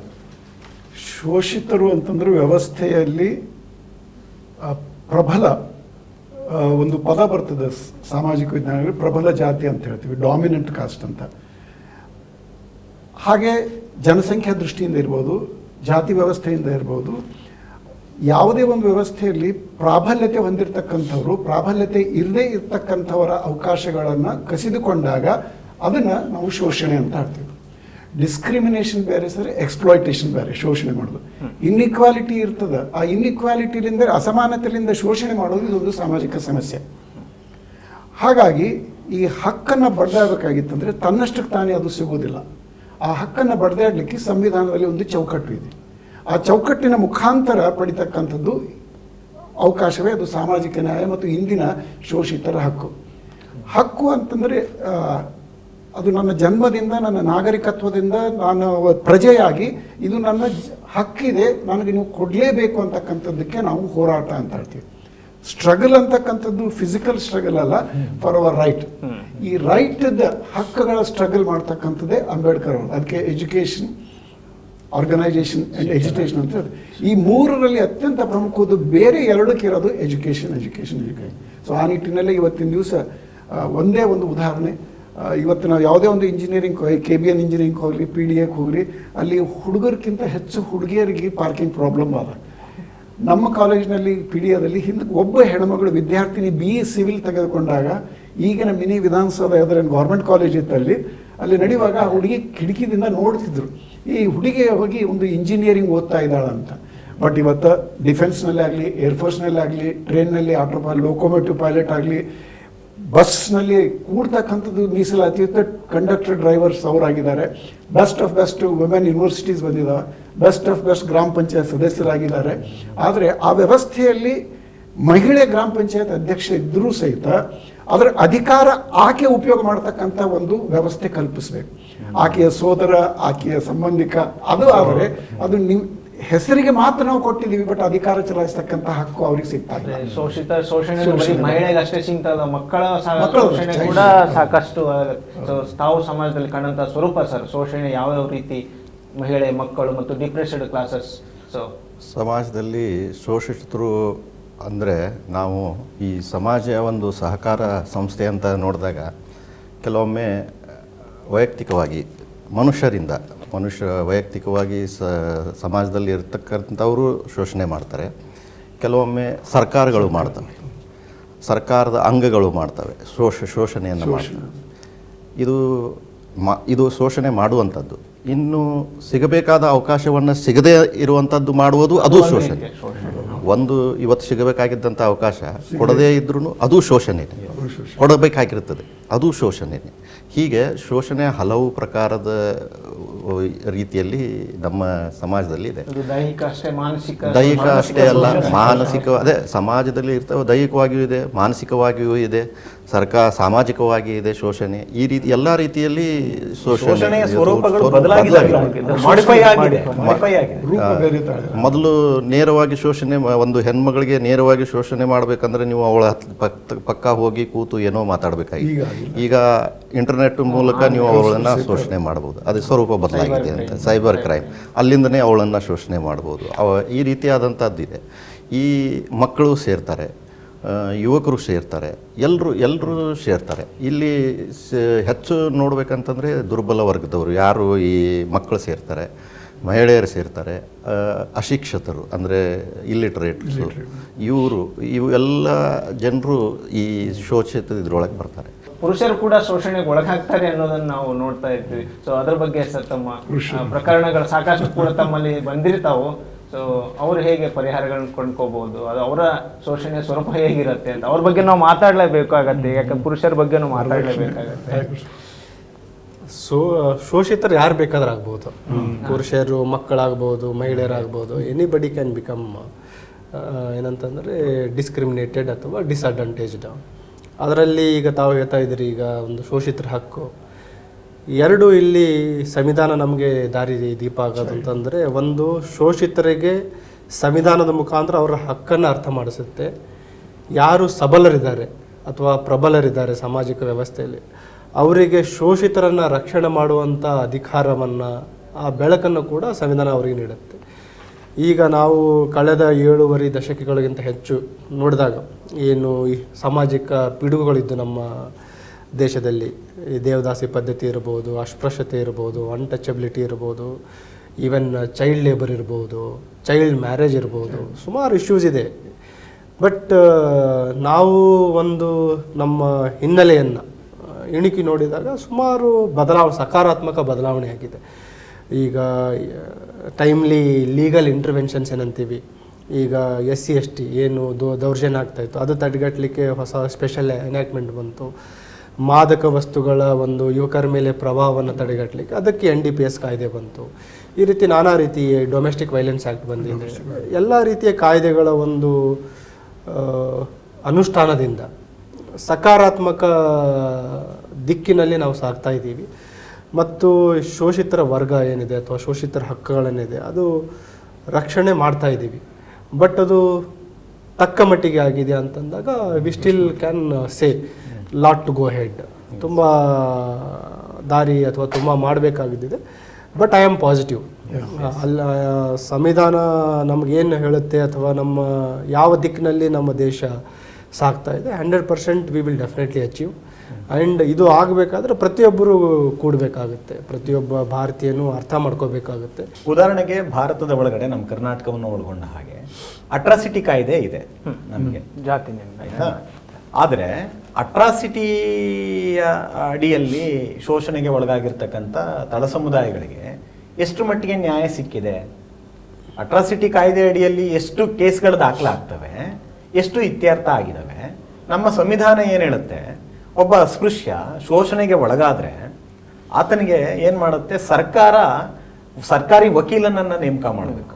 ಆರ್ಥಿಕವಾಗಿ ಅವನು ದುರ್ಬಲನಾಗಿದ್ರೆ ಆರ್ಥಿಕವಾಗಿ ಸಹಾಯ ನೀಡಬೇಕು, ಅವನ ನ್ಯಾಯಾಲಯದಲ್ಲಿ ಮೊಕದ್ದಮೆಗಳನ್ನು ಹೂಡಲಿಕ್ಕೆ. ಆಮೇಲೆ ಅವನಿಗೆ ರಕ್ಷಣೆ ಕೊಡಬೇಕು ಅಂತ ಹೇಳುತ್ತೆ. ಎಷ್ಟು ಮಟ್ಟಿಗೆ ನಾವು ಪಾಲಿಸ್ತಾ ಇದ್ದೀವಿ ಇದನ್ನು ಅನ್ನುವಂಥದ್ದು.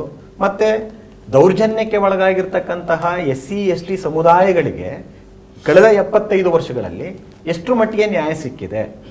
ಈ ಉದಾಹರಣೆಗೆ ಕಂಬಾಲಪಲ್ಲಿಯಲ್ಲಿ ಹಾಡು ಹಗಲೇ ಅಷ್ಟು ಜನ ದಲಿತರನ್ನ ಸುಟ್ಟು ಹಾಕಿದ್ರು. ಅದು ಏನಾಯ್ತು ನ್ಯಾಯ? ಎಲ್ಲಿಗೆ ಬಂತದು? ಕೊಪ್ಪಳದ ಘಟನೆ ಅಲ್ವಾ? ಈ ತರದ್ದು ತುಂಬಾ ಇದೆ, ತುಂಬಾ ಆಗ್ತಾ ಇದಾವಲ್ಲ. ಹಾಗಾಗಿ ಕಾನೂನಿನಲ್ಲಿ ಎಲ್ಲಿ ನಾವು ಸೋತಿದ್ದೀವಿ ಅಂತ. ಉದಾಹರಣೆಗೆ ಭೂಮಿ ಇಲ್ಲದಂತಹ ಅಸ್ಪೃಶ್ಯ ಸಮುದಾಯಗಳಿಗೆ ಭೂಮಿ ಕಲ್ಪಿಸ್ಕೊಡ್ಬೇಕು ಅಂತ ಸಂವಿಧಾನದಲ್ಲಿ ಕಾನೂನಿದೆ. ಆದ್ರೆ ನಾವು ಎಷ್ಟು ಮಟ್ಟಿಗೆ ಅದನ್ನು ಇಂಪ್ಲಿಮೆಂಟ್ ಮಾಡಿದೀವಿ? ಆಮೇಲೆ ಭಾರತದ ಒಳಗಡೆ ಕಳೆದ 75 ವರ್ಷಗಳಲ್ಲಿ ಮೀಸಲಾತಿಯ ಬಗ್ಗೆ ಬಹಳ ದೊಡ್ಡ ಚರ್ಚೆ ಮಾಡ್ತಾ ಇರ್ತೀವಿ. ಮೀಸಲಾತಿ ಸಂಪೂರ್ಣವಾಗಿ ಅನುಷ್ಠಾನ ಆಗಿದೆಯಾ? ಒಂದು ಸರ್, ಇನ್ನೊಂದು ಮುಖ್ಯವಾಗಿ ಬ್ಯಾಕ್ಲಾಗ್ ಹುದ್ದೆಗಳು ಯಾಕೆ ಉಳಿತವೆ? ಯಾಕೆ ಉಳಿದಿದ್ದಾವೆ ಬ್ಯಾಕ್ಲಾಗ್ ಹುದ್ದೆಗಳು? That is also against to constitution, that is also against to social justice, that is also against to reservation. ಸಂವಿಧಾನ ಕತೆ ಎಲ್ಲ ಕಾದಂಬರಿ ಅಲ್ಲ, ಸೊ ಅದೊಂದು ಬದುಕಿನ ಕ್ರಮ ಅಂತ ಅದನ್ನ ಯುವಜನತೆ ಅರ್ಥೈಸ್ಕೊಳ್ಳೋದ್ರಲ್ಲೇ. ಸೊ ಹೇಗೆ ಇನ್ನೂ ನಾವು ಪರಿಣಾಮಕಾರಿಯಾಗಿ ಈ ಅಂಶಗಳನ್ನು ಇಟ್ಕೊಂಡು ಸಂವಿಧಾನ ಸಾಕಷ್ಟು ಕ್ರಾಂತಿಕಾರಿ ಬದಲಾವಣೆ ಮಾಡ್ತು. ಇವತ್ತಿನ ಪೀಳಿಗೆ ಅಂದರೆ ಹೆಂಗೆ ನೋಡ್ತದೆ ಅಂದರೆ, ತಂದೆ ತಾಯಿ ಮನೆಯಲ್ಲಿ ಚೆನ್ನಾಗಿ ದುಡಿತಿದ್ದಾರೆ, ಏನೂ ಗೊಂದಲ ಇಲ್ಲ, ಹೆಣ್ಮಕ್ಳಿಗೆ ಅಕ್ಕ ತಂಗಿಗೂ ಏನೂ ಡಿಫ್ರೆನ್ಸ್ ಇಲ್ಲ, ಈಗ ಸಮಾನತೆ ಇದೆ ಮನೆಗಳಲ್ಲಿ. ಇವರಿಗೆ ಹಿಂದೆ ಹೆಣ್ಮಕ್ಳಿಗೆ ಈ ರೀತಿ ಇರಲಿಲ್ಲ ಅನ್ನೋದು ತಿಳಿಸ್ಬೇಕು. ಈಗ ಎಲ್ಲ ಚೆನ್ನಾಗಾಗ್ಬಿಟ್ಟಿದೆ. ಅವ್ರು ನೋಡುವಾಗ ಯಾರಿಗೂ ಅಣ್ಣ ತಮ್ಮರಿಗೆ ಅಕ್ಕ ತಂಗಿಯರಿಗೆ ಯಾರಿಗೂ ಭೇದ ಭಾವ ಕಾಣಲ್ಲ. ನಾನು ಚಿಕ್ಕವನಿದ್ದಾಗ ನನಗೆ ಕಾಣ್ತಿತ್ತು ಭೇದ ಭಾವ, ಹೆಣ್ಮಕ್ಳಿಗೆ ಕಾಣ್ತಿತ್ತು. ಆಗ ಶಿಕ್ಷಣ ಕೊಡಬೇಕು ಹೆಣ್ಮಕ್ಳಿಗೆ ಅನ್ನುವಂಥ ಕಾಲ ಸ್ವಲ್ಪ ಅಲ್ಲಿ ಅಂಥ ಕಾಲದಲ್ಲಿ ಬೆಳೆದವರು. ಇವತ್ತಿನ ಜನರಿಗೆ ಏನಾಗಿದೆ, ಯುವಕರಿಗೆ ಇದರ ಅರಿವಿಲ್ಲ. ಅಂದರೆ ಮನೆಯಲ್ಲಿ ಕೆಲವೊಂದು ಮನೆಯಲ್ಲಿ ಇನ್ನೂ ಆಗ್ತದೆ, ಇಲ್ಲ ಅಂತಲ್ಲ, ಶೋಷಣೆ ಆಗ್ತದೆ ಅಂತ ಹೇಳ. ಕೆಲವೊಂದರಲ್ಲಿ ಏನಾಗ್ತಿದೆ ಅಂದರೆ, ತಂದೆ ತಾಯಿನ ನೋಡ್ತಾರೆ ಸಮಾನವಾಗಿದ್ದಾರೆ, ಅಕ್ಕ ತಂಗಿ ಇದ್ದಾರೆ ಸಮಾನವಾಗಿ ನೋಡ್ತಾರೆ, ಹೆಣ್ಣು ಎಲ್ಲ ತಾರತಮ್ಯ ಇಲ್ಲಿ ಕಾಣಲ್ಲ ಅವರು. ಅದೇ ರೀತಿ ಸಮಾಜದಲ್ಲಿಯೂ ಹೊರಗೆ ಬಂದಾಗ ಆಫೀಸಲ್ಲೆಲ್ಲ ಕೆಲಸ ಮಾಡ್ತಾರೆ, ಕೋರ್ಟ್ನಲ್ಲೆಲ್ಲ ಕೆಲಸ ಮಾಡ್ತಾರೆ, ಪೊಲೀಸರ ವ್ಯವಸ್ಥೆ ಎಲ್ಲ ಇದೆ, ಅದೆಲ್ಲ ಕಾಣ್ತದೆ.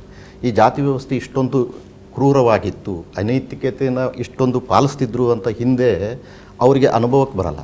ಇತಿಹಾಸದಲ್ಲಿ ಓದಿದ ಇದು ಮಾತ್ರ ತಿಳ್ಕೊತಾರೆ, ಹಿಂಗೊಂದು ಘಟನೆ ನಡೆದಿತ್ತು, ಇಂಥದ್ದೊಂದು ಆಗಿತ್ತು, ಇವರಿಗೆ ಸೋಷಿಯಲಿ ಬಾಯ್ಕಾಟ್ ಮಾಡ್ತಿದ್ರು, ಈ ರೀತಿಯಾದಂಥದ್ದೊಂದು ಕೇಳಿ ಕಳಿಸಿದ್ರು. ಅದನ್ನು ನಿಜವಾಗಿ ಅನುಭವಿಸಿ ಅಥವಾ ಕಣ್ಣಾರೆ ಕಾಣಲ್ದವರು ಅವ್ರಿಗೆ ಹೆಂಗೆ ಈ ಸಂವಿಧಾನದ ಮಹತ್ವ ಅದನ್ನೆಲ್ಲ ತೆಗೆದಿದ್ದು ಈ ಸಂವಿಧಾನ ಅಲ್ಲ. ಅರ್ಥ ಆಗತ್ತೆ, ಆದರೆ ಅನುಭವಕ್ಕಷ್ಟು ಬರಲ್ಲ. ಹೀಗಾಗಿ ಅವ್ರಿಗೆ ಈ ಸಂವಿಧಾನವೇ ಇದಕ್ಕೆಲ್ಲ ಕಾರಣಕರ್ತ ಸಂವಿಧಾನ. ಈ ಸಂವಿಧಾನದ ನೀವು ಇಷ್ಟು ಅದರ ಬಗ್ಗೆ ಗೌರವ ಮತ್ತು ಪೂಜ್ಯ ಭಾವನೆ ನಾವು ಇಟ್ಕೋಬೇಕಲ್ಲ. ಇವತ್ತಿನ ಏನು ಈ ಕೆಲವೊಂದು ನೀವು ಚೆನ್ನಾಗಿರೋ ವ್ಯವಸ್ಥೆ ನೋಡ್ತೀರಿ, ಅದಕ್ಕೆಲ್ಲ ಕಾರಣ ಇದು. ಒಬ್ಬ ಈಗ ಸಾಮಾಜಿಕ ಮೀಸಲಾತಿ ಪಡೆದು ಒಬ್ಬ ಅಧಿಕಾರಿ ಆಗಿರ್ತಾನೆ. ಅವನ ಅಧಿಕಾರಿ ಆದಾಗ ಹೌದು ಏನು ತಪ್ಪಿಲ್ಲ, ಇವರು ಅಧಿಕಾರಿ ಆದರು, ಇವರು ಶೋಷಿತರು ಅಧಿಕಾರಿಯಾಗಿದ್ದಾರೆ, ಏನು ನಮ್ಮ ದೇಶದಲ್ಲೆಲ್ಲ ಚೆನ್ನಾಗಿದೆಯಲ್ಲ ಅಂತ. ಹಿಂಗೆ ಅಂದರೆ ಆ ಒಂದು ಜನ್ರೇಷನ್ಗೆ ನಾವು ತಿಳಿಸ್ಬೇಕಂದ್ರೆ ಈ ಇತಿಹಾಸದಲ್ಲಿ ಆದಂತಹ ಕೆಲವೊಂದು ಘಟನೆಗಳನ್ನು ಅವರಿಗೆ ಅನುಭವಕ್ಕೆ ತಂದಂಗೆ, ಅಂದರೆ ಆ ರೀತಿ ಆಗಬೇಕು ಅಂತಲ್ಲ, ಸಮಾಜದಲ್ಲಿ ಅವ್ರಿಗೆ ಮನಮುಟ್ಟುವಂತೆ ಮಾಡಬೇಕು. ಈ ಸಮಾಜ ಇಷ್ಟು ಬಂದಿದೆಯಲ್ಲ, ಇಷ್ಟು ಬರೋಕ್ಕೆ ಕಾರಣ ಈ ಸಂವಿಧಾನ. ಕರೆಕ್ಟ್. ಇದಿರಲಿಲ್ಲ ಅಂದರೆ ಹಿಂಗೆ ಆಗ್ತಿರ್ಲಿಲ್ಲ. ಮನೆ ಪರಿಸ್ಥಿತಿಗಳೇ ಮತ್ತು ಬೇರೆ ಇರ್ತಿತ್ತು, ಮತ್ತು ಹೆಣ್ಮಕ್ಳಿಗೆ ದೌರ್ಜನ್ಯ ನಡೀತಿತ್ತು, ಅಕ್ಕ ತಂಗಿರಿಗೆ ನಾವು ಬೇರೆ ಇಡ್ತಿದ್ವಿ, ಅಣ್ಣ ತಮ್ಮಂದರು ಒಂದು ವಿಶೇಷ ಸೌಲಭ್ಯ ಹೊಂದಿದ್ವಿ. ಹೀಗಾಗಿ ಇವತ್ತಿನ ಜನರಿಗೆ ಈ ಸಂವಿಧಾನ ಏನು ಫಲಿತಾಂಶ ನೀಡಿದೆ, ಇಲ್ಲಿವರೆಗೂ ಏನು ನೀಡಿದೆ, ಇಲ್ಲಿವರೆಗೂ ಏನು ಮೀಸಲಾತಿ ಕೊಟ್ಟು ಎಷ್ಟೋ ಜನರನ್ನು ಮೇಲಕ್ಕೆ ತಂದಿದೆ, ಅದರ ಉದಾಹರಣೆ ಮತ್ತು ಅವುಗಳ ಒಂದು ಕಲ್ಪನೆಯನ್ನು ಅವ್ರಿಗೆ ಮಾಡಿಸಿಕೊಡ್ಬೇಕು. ಅಂದಾಗ ಅರಿವು ಮೂಡಿಸ್ಬೇಕು, ಇದು ಹಿಂಗೆ ಹಿಂದಿತ್ತು, ಈ ಭಾರತ ಹಿಂಗಿರಲಿಲ್ಲ, ಸಮಾಜದಲ್ಲಿ ಗ್ರೌಂಡ್ ಲೆವೆಲ್ ನಾವು ಹಂಗೆ ನೋಡಿದಾಗ ಹಂಗೆ ಇರಲಿಲ್ಲ. ಇವತ್ತು ಕಾಣುವಂಗೆ ಗ್ರಾಮೀಣ ಪ್ರದೇಶದಲ್ಲಿ ನಾವು ನೋಡ್ತೀವಿ, ಗ್ರಾಮೀಣ ಪ್ರದೇಶದ ಮಕ್ಕಳು ಸ್ವಲ್ಪ ಅನುಭವಿಸ್ತಾರೆ. ಆದರೆ ಸಿಟಿನಲ್ಲಿರೋತಕ್ಕಂಥ ಯುವಜನಕರು, ಹೆಚ್ಚಾನೆಚ್ಚು ಯುವಜನಕರು ಇದನ್ನು ಅನುಭವಿಸಲ್ಲ. ಏನೋ ಸ್ವಲ್ಪ ತೊಂದರೆ ಆಗ್ತಿತ್ತಂತೆ ಅವ್ರಿಗೆ, ಅದಕ್ಕೆ ಮಾಡಿದ್ರು, ಇಷ್ಟೆಲ್ಲ ಮೀಸಲಾತಿ ಬಂದು ಈಗ ಮಾಡ್ತಿದ್ದಾರೆ ಅಂತ. ಹಿಂಗೆ ನಿಜವಾದ ಒಂದು ಮೌಲ್ಯಗಳನ್ನು ತಿಳಿಸ್ಬೇಕಂದ್ರೆ ಅವ್ರಿಗೆ ಹೆಚ್ಚಿನ ಅರಿವು ಮೂಡಿಸ್ಕೋಬೇಕು, ಪ್ರಜ್ಞಾವಂತರು ಇದನ್ನು ಮೂಡಿಸ್ಕೊಂಡು ಹೋಗಬೇಕು. ಶೋಷಿತರ ಹಕ್ಕು ಅಂತಕ್ಕಂಥದ್ದು ಸರ್, ಸಂವಿಧಾನದಿಂದ ಫಲಾನುಭವಿಗಳಾಗೋರಂತಲ್ಲ ಎಲ್ಲರೂ ಪರವಾಗಿ. ಶೋಷಿತರಿಗೆ ಒಂದು ಧ್ವನಿ ಅದ. ಧ್ವನಿ ಅಂತಂದ್ರೆ ಕೇವಲ ಶಬ್ದ ಅಲ್ಲ, ಒಂದು ಭಾಷೆ ಅಲ್ಲ, ಅದರ ಮುಖಾಂತರ ತಮ್ಮ ದುಃಖವನ್ನು ವ್ಯಕ್ತಪಡಿಸ್ತಕ್ಕಂಥದ್ದು ಕೇಳೋರಿದ್ದಿದ್ದಿಲ್ಲ, ಕೇಳ್ತಕ್ಕಂಥ ಒಂದು ವ್ಯವಸ್ಥೆ ಅದ. ವಾಯ್ಸ್ ಟು ದ ಡಿಪ್ರೆಸ್ಡ್ ಅಂತ ಹೇಳ್ತೀವಿ, ಕ್ಲಾಸ್ ಅಂತ. ಅದು ದೊಡ್ಡ ಕೊಡುಗೆ ಸಂವಿಧಾನದಿಂದ. ವಾಯ್ಸ್, ನನ್ನ ವಿಚಾರ, ವಾಯ್ಸ್ ಇಸ್ ಭಾಷೆ ಅಲ್ಲ, ನನ್ನ ವಿಚಾರಕ್ಕೆ ಮಾನ್ಯತೆ ಸಿಗ್ತಾ ಇದೆ, ಅದು ಅತ್ಯಂತ ಶ್ರೇಷ್ಠ ಕೊಡುಗೆ. ಇದಕ್ಕೆ ನ್ಯಾಯಾಂಗ ಸುತ ಸಾಮಾಜಿಕ ನ್ಯಾಯವನ್ನು ಪಾಲಿಸ್ತದೆ. ಹೆಂಗೆ ಅಂತಂದರೆ, ಈಗ ನಮ್ಮ ಲೀಗಲ್ ಏಡ್ ಮುಖಾಂತರ ನಾವು ಕೊಡ್ತೀವಿ, ಬಡವರಿಗೆ ಉಚಿತ ಕಾನೂನಿನ ನೆರವು ಕೊಡ್ತೇವೆ, ವಕೀಲರನ್ನ ಕೊಡ್ತೇವೆ, ಅಪರಾಧಿ ಆದರೂ ಅವ್ನು ಕೊಡ್ತೇವೆ, ಆ ರೀತಿಯಾದಂಥದ್ದು. ಮತ್ತು ಈಗ ಈಗ ನಾವು ನ್ಯಾಯಾಧೀಶರಾಗಿ ಕೇವಲ ಒಂದು ಡಯಾಸಲ್ಲಿ ಕೂತು ಜಜ್ಮೆಂಟ್ ಮಾತ್ರ ಬರೀಬೇಕಿತ್ತು. ಅದಕ್ಕೆ ಏನು ಮಾಡಿದರು, ನೀವು ಶೋಷಿತರ ಹತ್ತಿರನೇ ಹೋಗಿ, ಅಂದರೆ ಕೆಲವೊಬ್ಬರು ಇನ್ನೂ ಬರೋಕ್ಕೆ ಹಿಂದೆ ಮುಂದೆ ಮಾಡ್ತಿದ್ದಾರೆ. ಇರಲಿ ಬಿಡು, ನೋವು, ಇವ್ರ ಜೀವನ ಹಿಂಗೆ, ನಮ್ಮ ಜೀವನ ಹಿಂಗೆ, ನಮ್ಮ ತಿಳುವಳಿಕೆ ಇಲ್ಲ, ಹೋರಾಟ ಅದ್ರ ಜೊತೆಗೆ ಅಲ್ಲಿನೇ ಹೋಗಿ ನೀವು ಕೇಳಿ ಅಂತ ಹೇಳೋಕ್ಕೇ ಈ ಒಂದು ವಿಂಗ್ ಅಂತ ಮಾಡಿದರು, ಲೀಗಲ್ ಏಡ್ ವಿಂಗ್. ನಾವು ಈಗ ಈ ಜೈಲ್ ಅಂದರೆ ಅಲ್ಲಿ ಕೆಲವೊಂದು ಶೋಷಿತರಿದ್ದಾರೆ ಅಂತ ಅಂದ್ಕೊಳ್ಳೋಣ. ಶೋಷಿತರಿದ್ದಾರೆ ಅಂತ ಅಂದ್ಕೊಂಡ್ರೆ ಅಲ್ಲಿ ಇದ್ದವರು ಶೋಷಣೆ ಮಾಡ್ತಿದ್ದಾರೋ ಅವರು ಬಂದು ನಮಗೆ ಹೇಳಲ್ಲ. ಶೋಷಣೆ ಮಾಡೋರು ಪೊಲೀಸರು, ಜೈಲು ಅಧಿಕಾರಿಗಳು ಅವ್ರ ಮೇಲೆ ದೌರ್ಜನ್ಯ ಮಾಡ್ತಿದ್ದಾರೆ ಅಥವಾ ಭ್ರಷ್ಟಾಚಾರ ಮಾಡ್ತಿದ್ದಾರೆ. ಭ್ರಷ್ಟಾಚಾರನೂ ಒಂದು ಶೋಷಣೆ. ಒಬ್ಬರಿಗೆ ಅನುಕೂಲ ಮಾಡಿಕೊಡೋದು, ಇನ್ನೊಬ್ಬರಿಗೆ ಅನುಕೂಲ ಮಾಡಿಕೊಡೋದು ಅಂತ ಅದು ಶೋಷಣೆನೇ. ಈ ಭ್ರಷ್ಟಾಚಾರ ನಡೀತಿದೆ ಅಂತಂದರೆ ಅವ್ರು ಯಾರು ಅಧಿಕಾರಿಗಳು ಬರಲ್ಲ ನಮ್ಮ ಹತ್ರ. ಈ ಪೊಲೀಸ್ ಜೈಲವ್ರು ಬರಬೇಕಂತಂದರೆ ಕೋರ್ಟಲ್ಲಿ ಒಂದು 10 ನಿಮಿಷ ನಿಲ್ಲಿಸ್ತಾರೆ, ಕೋರ್ಟ್ ಕೇಸ್ ನಡೆಸ್ತಾರೆ, ನಡೆಸಿ ಕಳಿಸ್ಬಿಡ್ತಾರೆ. ಸೊ ಅಲ್ಲೇನಾಗಿದೆ, ನಾವೇ ಹೋಗ್ತೀವಿ, ಅಲ್ಲಿ ವಿಸಿಟ್ ಮಾಡ್ತೀವಿ, ನಿಮಗೇನು ಸೌಲಭ್ಯ ಇಲ್ಲ, ನಿಮಗೆ ಯಾರಾದರೂ ವಕೀಲರು ಇಲ್ವಾ, ಅಥವಾ ನಿಮ್ಮ ತಂದೆ ತಾಯಿಗಳು ಭೇಟಿಯಾಗಕ್ಕೆ ಅವಕಾಶ ಇಲ್ವಾ, ಹೀಗೆ ಅವರನ್ನು ನಾವು ವಿಧವಾಗಿ ಕೇಳ್ತೇವೆ. ಹೀಗೆ ಶೋಷಿತರ ಕಡೆ ಹೋಗುವಂತಹ ಒಂದು ವ್ಯವಸ್ಥೆಯೂ ಇದೆ. ಆದರೆ ಮುಂದೆ ಬಂದು ಹೇಳಬೇಕು, ನಾನು ಜೈಲಿಗೆ ಹೋದಾಗ ಹೇಳಬೇಕು ಅವರು, ಇಲ್ಲ ಇಲ್ಲಿ ನನಗೆ ತೊಂದರೆ ಆಗ್ತಿದೆ ಅಂತ. ಅಲ್ಲೂ ಹೇಳಲಿಲ್ಲ ಅಂದರೆ ಕಷ್ಟ ಆಗುತ್ತೆ. ಇಲ್ಲ, ಸಾಮಾಜಿಕ ವ್ಯವಸ್ಥೆ ಅಷ್ಟು ಸರಳನೂ ಇಲ್ಲ ಸರ್. ಈಗ ಹಳ್ಳಿಗಳಲ್ಲಿ ಜಾತಿಯ ಕಾರಣಕ್ಕಾಗಿ ಯಾರು ಶೋಷಣೆಗೆ, ದೌರ್ಜನ್ಯಕ್ಕೆ ಒಳಗಾಗಿರ್ತಾರೋ ಅವ್ರಿಗೆ ಈ ಪೊಲೀಸ್ ಕಂಪ್ಲೇಂಟ್ ಕೊಡಬೇಕು ಅಂದರೆ ಅಲ್ಲೊಂದು ಅಂಜಿಕೆ ಇರುತ್ತೆ. ಪೊಲೀಸ್ ಕಂಪ್ಲೇಂಟ್ ಕೊಟ್ಟ ಕಾರಣಕ್ಕಾಗಿ ತುಂಬ ಜನರ ಮೇಲೆ ಅನ್ಯಾಯ ಆಗಿದೆ, ದೌರ್ಜನ್ಯ ಆಗಿದೆ. ಅದನ್ನ ಇನ್ನೊಂದು ಥರದ್ದು ಎದುರಿಸಬೇಕಾಗುತ್ತೆ. ಅಷ್ಟು ಸರಳವಾಗಿಲ್ಲ. ಅದ್ರ ಬಗ್ಗೆ ಸರ್ ಕ್ಲಾರಿಫಿಕೇಶನ್ ಇದ್ದು ಒಂದು ಭಯವನ್ನ ಹೋಗ್ಲಾಡಿಸಿ. 2 ಆರ್ಟಿಕಲ್ಸ್ ತುಂಬ ಇಂಪಾರ್ಟೆಂಟ್ ಇರುವಂಥದ್ದು ಸಂವಿಧಾನದಲ್ಲಿ. ಒಂದು ಆರ್ಟಿಕಲ್ 14 ಮತ್ತು ಆರ್ಟಿಕಲ್ 21. ಅದು ಈಕ್ವಾಲಿಟಿ ಬಿಫೋರ್ ಲಾ ಮತ್ತು ಈಕ್ವಲ್ ಪ್ರೊಟೆಕ್ಷನ್ ಆಫ್ ಲಾ ಅಂತ ಆರ್ಟಿಕಲ್ 14 ಹೇಳುತ್ತೆ. ಮತ್ತು article 21 right to life and personal liberty, ಈ ವೈಯಕ್ತಿಕ ಸ್ವಾತಂತ್ರ್ಯತೆ. ಮತ್ತು ಅದರಲ್ಲಿ ಈಗ ನಾವು ಹೇಳ್ತಾ ಇದ್ರು, ಪೊಲೀಸ್ ಸ್ಟೇಷನಿಗೆ ಆರೋಪಿಗಳಿಗೆ ಯಾರೇ ಕರ್ಕೊಂಡು ಹೋದ್ರೆ ಭಯ. ಫಸ್ಟು ಕಂಪ್ಲೇಂಟ್ ಕೊಡೋರಿಗೆ ಭಯ. ಆಮೇಲೆ ಯಾರಾದರೂ ಆರೋಪಿಗಳನ್ನು ಪೊಲೀಸ್ ಸ್ಟೇಷನ್ಗೆ ಕರ್ಕೊಂಡು ಬಂದರೆ ಯಾವ ರೀತಿ ವರ್ತಿಸ್ತಾರೆ, ಏನು ಟ್ರೀಟ್ಮೆಂಟ್ ಕೊಡ್ತಾರೆ ಪೊಲೀಸರು ಅನ್ನೋದೊಂದು ಭಯ. ಸುಮಾರು ಬದಲಾವಣೆಗಳಾಗಿದ್ದಾವೆ. ಈಗೇನು ಬ್ರಿಟಿಷ್ ಕಾಲದ ಒಂದು ಆರಕ್ಷಕ ವ್ಯವಸ್ಥೆ ಇತ್ತು, ಈಗ ಸ್ವತಂತ್ರ ನಂತರ ಇರುವ ಆರಕ್ಷಕ ವ್ಯವಸ್ಥೆಯಲ್ಲಿ ತುಂಬ ಫೇರ್ ಆ್ಯಂಡ್ ಟ್ರಾನ್ಸ್ಪರೆಂಟ್ ವ್ಯವಸ್ಥೆ ಆಗಿದೆ. ಬಟ್ ಏನಂದರೆ ಅದ್ರ ಬಗ್ಗೆ ಜನರಿಗೆ ಅರಿವಿಲ್ಲ, ತಿಳುವಳಿಕೆ ಇಲ್ಲ. ಉದಾಹರಣೆಗೆ ಪ್ರತಿ ಸ್ಟೇಷನ್, ಫಾರ್ ಎಕ್ಸಾಂಪಲ್ ಈಗ ನನ್ನ ಕಚೇರಿಯಲ್ಲಿನೇ ಏನು 14 ಪೊಲೀಸ್ ಸ್ಟೇಷನ್ ಇದೆ, ಪ್ರತಿ ಸ್ಟೇಷನಲ್ಲಿ 4 CCTV ಇದೆ, ಅಲ್ಲಿ ಆಡಿಯೋ ವಿಡಿಯೋ ವಿಜುವಲ್ಸ್ ಇದೆ, ಮತ್ತು ನಮ್ಮ ಕಂಟ್ರೋಲ್ ರೂಮಲ್ಲೂ ಇದೆ, ನನ್ನ ರೂಮಲ್ಲೇ ನಾನು ನೋಡ್ಬೋದು. ಯಾರಿಗೆ ಇಲ್ಲಿಗಲ್ ಕಸ್ಟಡಿ ಇಟ್ಕೊಂಡ್ರೆ we will come to know. ಯಾರಿಗೂ ಈಗ ಮೊದಲಿನ ಥರ ಯಾರಿಗೆ ಬೇಕಾದ್ರೆ ತರುವಂಥದ್ದು, ಹರ್ಯಾಸ್ ಮಾಡುವಂಥದ್ದು ಅವಕಾಶನೇ ಇಲ್ಲ. Lot of changes year. ಮತ್ತು ತಾವು ಹೇಳಿದ್ರಿ ಈಗ ಕಂಪ್ಲೇಂಟ್ ಕೊಟ್ಟರೆ ಇದು ಮಾಡೋವಂಥದ್ದು. ಅದರಲ್ಲಿನೂ ಕೂಡ ನಮ್ಮ ಈಗ ಸುಮಾರು ಪೊಲೀಸ್ ಕಮ್ಯುನಿಟಿ ಔಟ್ರೀಚ್ ಪ್ರೋಗ್ರಾಮ್ಸ್ ಮಾಡ್ತಾ ಇದ್ದೀವಿ. ಇತ್ತೀಚೆಗೆ ನಾವು ಮನೆ ಮನೆಗೆ ಪೊಲೀಸ್ ಅಂತ ಸ್ಟಾರ್ಟ್ ಮಾಡಿದ್ದೀವಿ. ಪ್ರತಿ ಮನೆಗೆ ಹೋಗ್ತಾ ಇದ್ದೀವಿ. ಅವರಿಗೊಂದು ಕಾನ್ಫಿಡೆನ್ಸ್ ಏನಂತಂದರೆ, ಈಗ ಪೊಲೀಸ್ ಬಗ್ಗೆ ಒಂದು ಭಯದ ವಾತಾವರಣ ಇರುವಂಥದ್ದು. ನೀವು 100 ಜನರಿಗೆ ಕೇಳಿದರೆ ಪೊಲೀಸರ ಬಗ್ಗೆ 90% ಅಥವಾ 95% ಆರ್ 80% ನೆಗೆಟಿವ್ ಆಗಿ ಹೇಳ್ತಾರೆ. ಪೊಲೀಸ್ ಸ್ಟೇಷನ್ ನಾನು ಹೋಗಲ್ಲ, ಪೊಲೀಸರು ಹಾಗೆ ಹೀಗೆ ಅಂತ. ಅವರಲ್ಲಿ ನೀವು ಕೇಳಿ ಎಷ್ಟು ಜನ ಪೊಲೀಸ್ ಸ್ಟೇಷನ್ ಹೋಗಿದ್ರು, ಎಷ್ಟು ಜನ ಪೊಲೀಸರಿಗೆ ಇಂಟ್ರಾಕ್ಷನ್ ಮಾಡಿದ್ರು. Not even 70-80%. It is based on perception, hearsay ಅಂತ ಹೇಳ್ತೀವಿ. ಈಗ ಯಾರೋ ಹೇಳಿರ್ತಾರೆ, ಫಿಲ್ಮಲ್ಲಿ ನೋಡಿರ್ತೀವಿ, ಧಾರಾವಾಹಿಯಲ್ಲಿ ನೋಡಿರ್ತೀವಿ, ಎಲ್ಲ ಕಡೆ ಮೊದಲು ಪೊಲೀಸನ್ನು ನಕಾರಾತ್ಮಕವಾಗಿ ಬಿಂಬಿಸ್ತಾ ಇದ್ದರು. ಮತ್ತು ನಾವು ಬೆಳಿಬೇಕಾದ್ರೆ ಮಕ್ಕಳೇ ನೀನು ತಿಂದಿಲ್ಲ ಅಂತಂದರೆ ಪೊಲೀಸರಿಗೆ ಹೇಳ್ತೀನಿ, ಸ್ಕೂಲಿಗೆ ಹೋಗಿಲ್ಲ ಅಂದರೆ ಪೊಲೀಸಿಗೆ ಹೇಳ್ತೀನಿ. ಸೊ ಒಂದು ಭಯದ ವಾತಾವರಣ ನಮ್ಮ ಇದರಲ್ಲಿ ಮೂಡಿಸಿದ್ದಾರೆ. ಸೊ ಯಾರೂ ಭಯ ಪಡೋ ಅವಶ್ಯಕತೆ ಇಲ್ಲ. ಮತ್ತು ಮೊದಲಿನ ರೀತಿ ಇಲ್ಲ, ಈಗೇನು ಸುಮಾರು ಬದಲಾವಣೆ ಇದೆ. ಅದರಲ್ಲಿ ವಿಶೇಷವಾಗಿ ಲಾಸ್ಟ್ 1.5 ದಶಕಗಳಲ್ಲಿ ನಾವು ಆರಕ್ಷಕ ಇಲಾಖೆಯಲ್ಲಿ ಸೇರಿದಾಗ ನೋಡಿದಲ್ಲಿ ಸುಮಾರು ಬದಲಾವಣೆಗಳಾಗಿದೆ. ಈಗ ಉದಾಹರಣೆ, ಟ್ರಯಲ್ ಯಾವ ರೀತಿ ನಡೀತಾ ಇತ್ತು, ನಮಗೆ ನ್ಯಾಯಾಲಯದ ವ್ಯವಸ್ಥೆನೇ ಗೊತ್ತಿರಲಿಲ್ಲ. ಈವನ್ ಸುಪ್ರೀಂ ಕೋರ್ಟ್, ಹೈಕೋರ್ಟಲ್ಲಿ ಏನು ನಡೀತಾ ಇದೆ ನೀವು VCಯಲ್ಲಿ ನೋಡ್ಬೋದು. ನಾವು ಯಾರದೇ hearing, it is so transparent, so fair. So ಇದ್ರ ಬಗ್ಗೆ ಬೇಕಾಗಿರೋದು ಎಜುಕೇಷನ್. ಕರೆಕ್ಟ್. ನಾವು ಹೇಳಿದೀವಲ್ಲ, ಎಜುಕೇಟ್, ಆರ್ಗನೈಸ್ ಆ್ಯಂಡ್ ಎಜಿಟೇಟ್ ಅಂತ ಏನು ಡಾಕ್ಟರ್ ಅಂಬೇಡ್ಕರ್ ಅವರು ಹೇಳಿದರು, ಅದೇ ರೀತಿ ಮಹಾತ್ಮ ಗಾಂಧೀಜಿಯವರು ಹೇಳಿದ್ದು. ಶಿಕ್ಷಣದಿಂದ ಬದಲಾವಣೆ ಸಾಧ್ಯ ಇದೆ. ಈಗ ಒಬ್ಬರು ಕುಟುಂಬದಲ್ಲಿ ಹುಡುಗ ಆಗಲಿ ಹುಡುಗಿ ಆಗಲಿ ಆರಾಮಾಗಿ ಹೇಳ್ತಾರೆ, ನಾವು ಎಲ್ಲಿಗ ಎಜುಕೇಟೆಡ್ ನೀವು ನೋಡಿ ಯಾವುದೇ ದೊಡ್ಡ ನಗರಗಳಲ್ಲಿ ಅದರಲ್ಲಿ ಯಾವುದು ಭೇದ ಭಾವ ಮಾಡಲ್ಲ. Each child is a asset. Each child is asset not for family, their asset for the country. ಈಗ ಸುನಿತಾ ವಿಲಿಯಮ್ಸ್ ತಗೊಳ್ಳಿ, ಕಲ್ಪನಾ ಚಾವ್ಲಾ ತಗೊಳ್ಳಿ, ಇಂದಿರಾ ಗಾಂಧಿ ಅವರಿಗೆ ತಗೊಳ್ಳಿ, ದೇರ್ ಆರ್ ಮೆನಿ ಸ್ಟಾಲ್ವರ್ಡ್ಸ್. ಎಲ್ಲ ಫೀಲ್ಡಲ್ಲಿದ್ದಾರೆ, ಸೈನ್ಸಲ್ಲಿದ್ದಾರೆ, ರಾಜಕೀಯದಲ್ಲಿದ್ದಾರೆ, ಶಿಕ್ಷಣದಲ್ಲಿದ್ದಾರೆ, ಸ್ಪೋರ್ಟ್ಸಲ್ಲಿದ್ದಾರೆ. ಸೊ ಯಾವುದಕ್ಕೂ ನಾವು ಶೋಷಣೆ ಮಾಡುವಂಥದ್ದು ಅಥವಾ ನಿರ್ಲಕ್ಷ್ಯ ಮಾಡುವಂಥ ಅವಶ್ಯಕತೆ ಇಲ್ಲ. ಪ್ರತಿಯೊಬ್ಬರಿಗೋಸ್ಕರ ಕೈ ಜೋಡಿಸಿದರೆ ವಿ ಕ್ಯಾನ್ ಬಿ ಶ್ಯೂರ್ ಏನು ಸದೃಢ ಭಾರತ ಆಗಬೇಕು ಆದಷ್ಟು ಬೇಗ ಆಗುತ್ತೆ. ಓಕೆ ವೀಕ್ಷಕರೇ, ಇನ್ನೂ ಸಾಕಷ್ಟು ಸಮಸ್ಯೆಗಳು ಉಳಿದುಕೊಂಡಿವೆ ಅಂದರೆ ನಾವು ಸಂವಿಧಾನವನ್ನು ಸರಿಯಾಗಿ ಅರ್ಥ ಮಾಡ್ಕೊಂಡಿಲ್ಲ ಅನ್ನೋದೇ ಒಂದು ಕಾರಣ ಆಗುತ್ತೆ. ಈಗ ನಾವು ಸಂವಿಧಾನವನ್ನು ಸರಿಯಾಗಿ ಅರ್ಥೈಸಿಕೊಂಡ್ರೆ ಸಮಾಜವನ್ನು ಕಟ್ಟಬಹುದು ಅನ್ನೋ ನಂಬಿಕೆ ನನ್ನದು. ಸೊ ಈ ಮಾತಿನ ಮೂಲಕ ಈ ಒಂದು ಕಾರ್ಯಕ್ರಮ